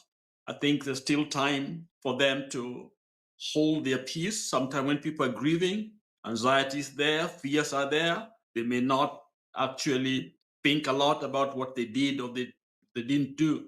And so let's continue to pray for one another. I still feel that Baba's legacy can guide the nation at this time. And so let's come together and be a nation. And finally, the young man from Senegal, we thank God for him. He is given a task to guide a country that if you know of Gore Highlands, or islands, this was the small little land that over 20 million slaves passed through. We're talking Atlantic slavery, slaves going to South America, North America, Caribbeans, passed through this land. And when he talks about Washuja and freedom, he is a very critical role in basically helping us and protecting that environment that saw the bleeding of the continent. And so inviting him to Kenya, I think was important, and we appreciate his coming, and we thank God for Senegal. Let's pray for Senegal, but let's remember our heroes. And he's coming at a time when Baba has just left us, a true hero. And so as we look forward and work towards a future, let's remember, unless we have roots that are deeper, we will not make it. And people like Baba are the roots now that we stand on, and that will feed us as we move forward.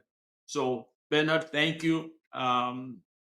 We'll gone. I think let's renew our confidence in what we are doing, and even in media that you have provided for us to be able to express our emotional feelings. And I look forward to having more of this time tomorrow, the next day, so that we can process our fears and pains and anxiety, and also pray for our party, pray for our nation. Thank you. Thank you, everyone. Thank you, Mama Selena. It's good to see you.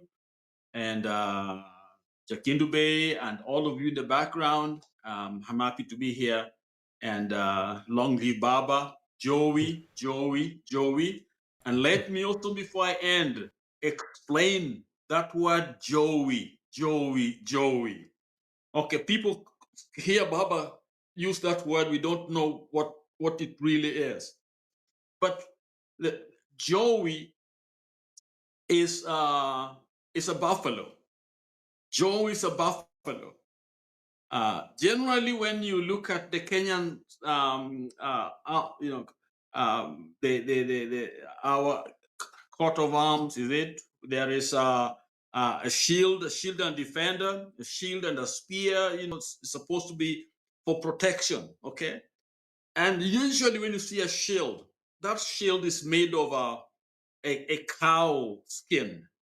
And the cow skin is too weak to fight. So that is more ceremonial. When people have shield and a spear, it's more ceremonial. When a war comes, and for the Luos and other tribes I know, they go for something we call quote, okay, which is made of a buffalo skin, because it's the strongest. What we know, in our time, we look at some of these minerals that are used to make tanks to make them strong, but that time it was the buffalo skin that is used to have a defense, so that when you bring your spears cannot penetrate for protection. Okay, so when you say buffalo, you're talking about a defensive, weapon as well as an offensive, because you're going for the enemy. So Baba shouts, buffalo, Joey is a war cry. It's as a get ready, let's fight. And so Baba is still saying the same words. Joey. Let's fight. Win it for Kenya. Let's love each other. Take care of each other. Thank you, Bernard. Good night.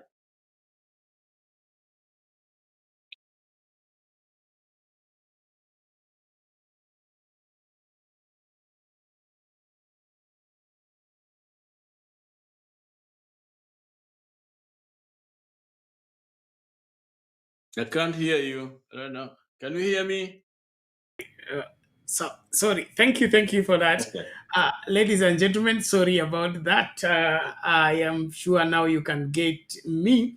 Well, I want to thank all of you who have been part and parcel of this particular conversation. Reverend Lala, Jakindube, Mama Selena, and all of you that joined on the comment section as well as on TikTok. I believe that we have learned one or two things, like the purpose for Joey and what it actually means.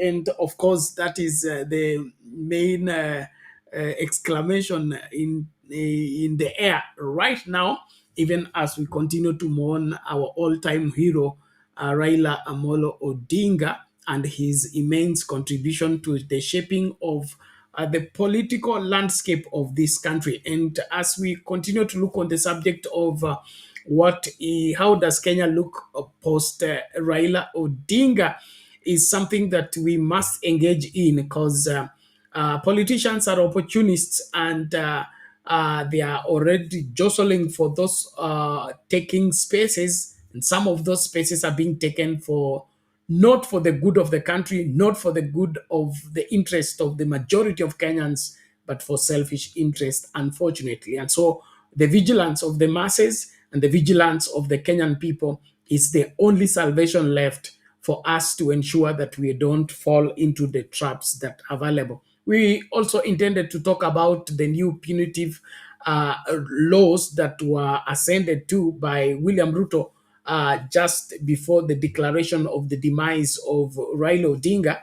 We'll be diving into that in the next show. So I really want to appreciate every one of you. Please keep it at Sound Candy Talk. Subscribe if you have not subscribed. Follow us on TikTok, on Facebook, as well as on X. On X, we are known as SCT News 101, so you don't miss out on anything.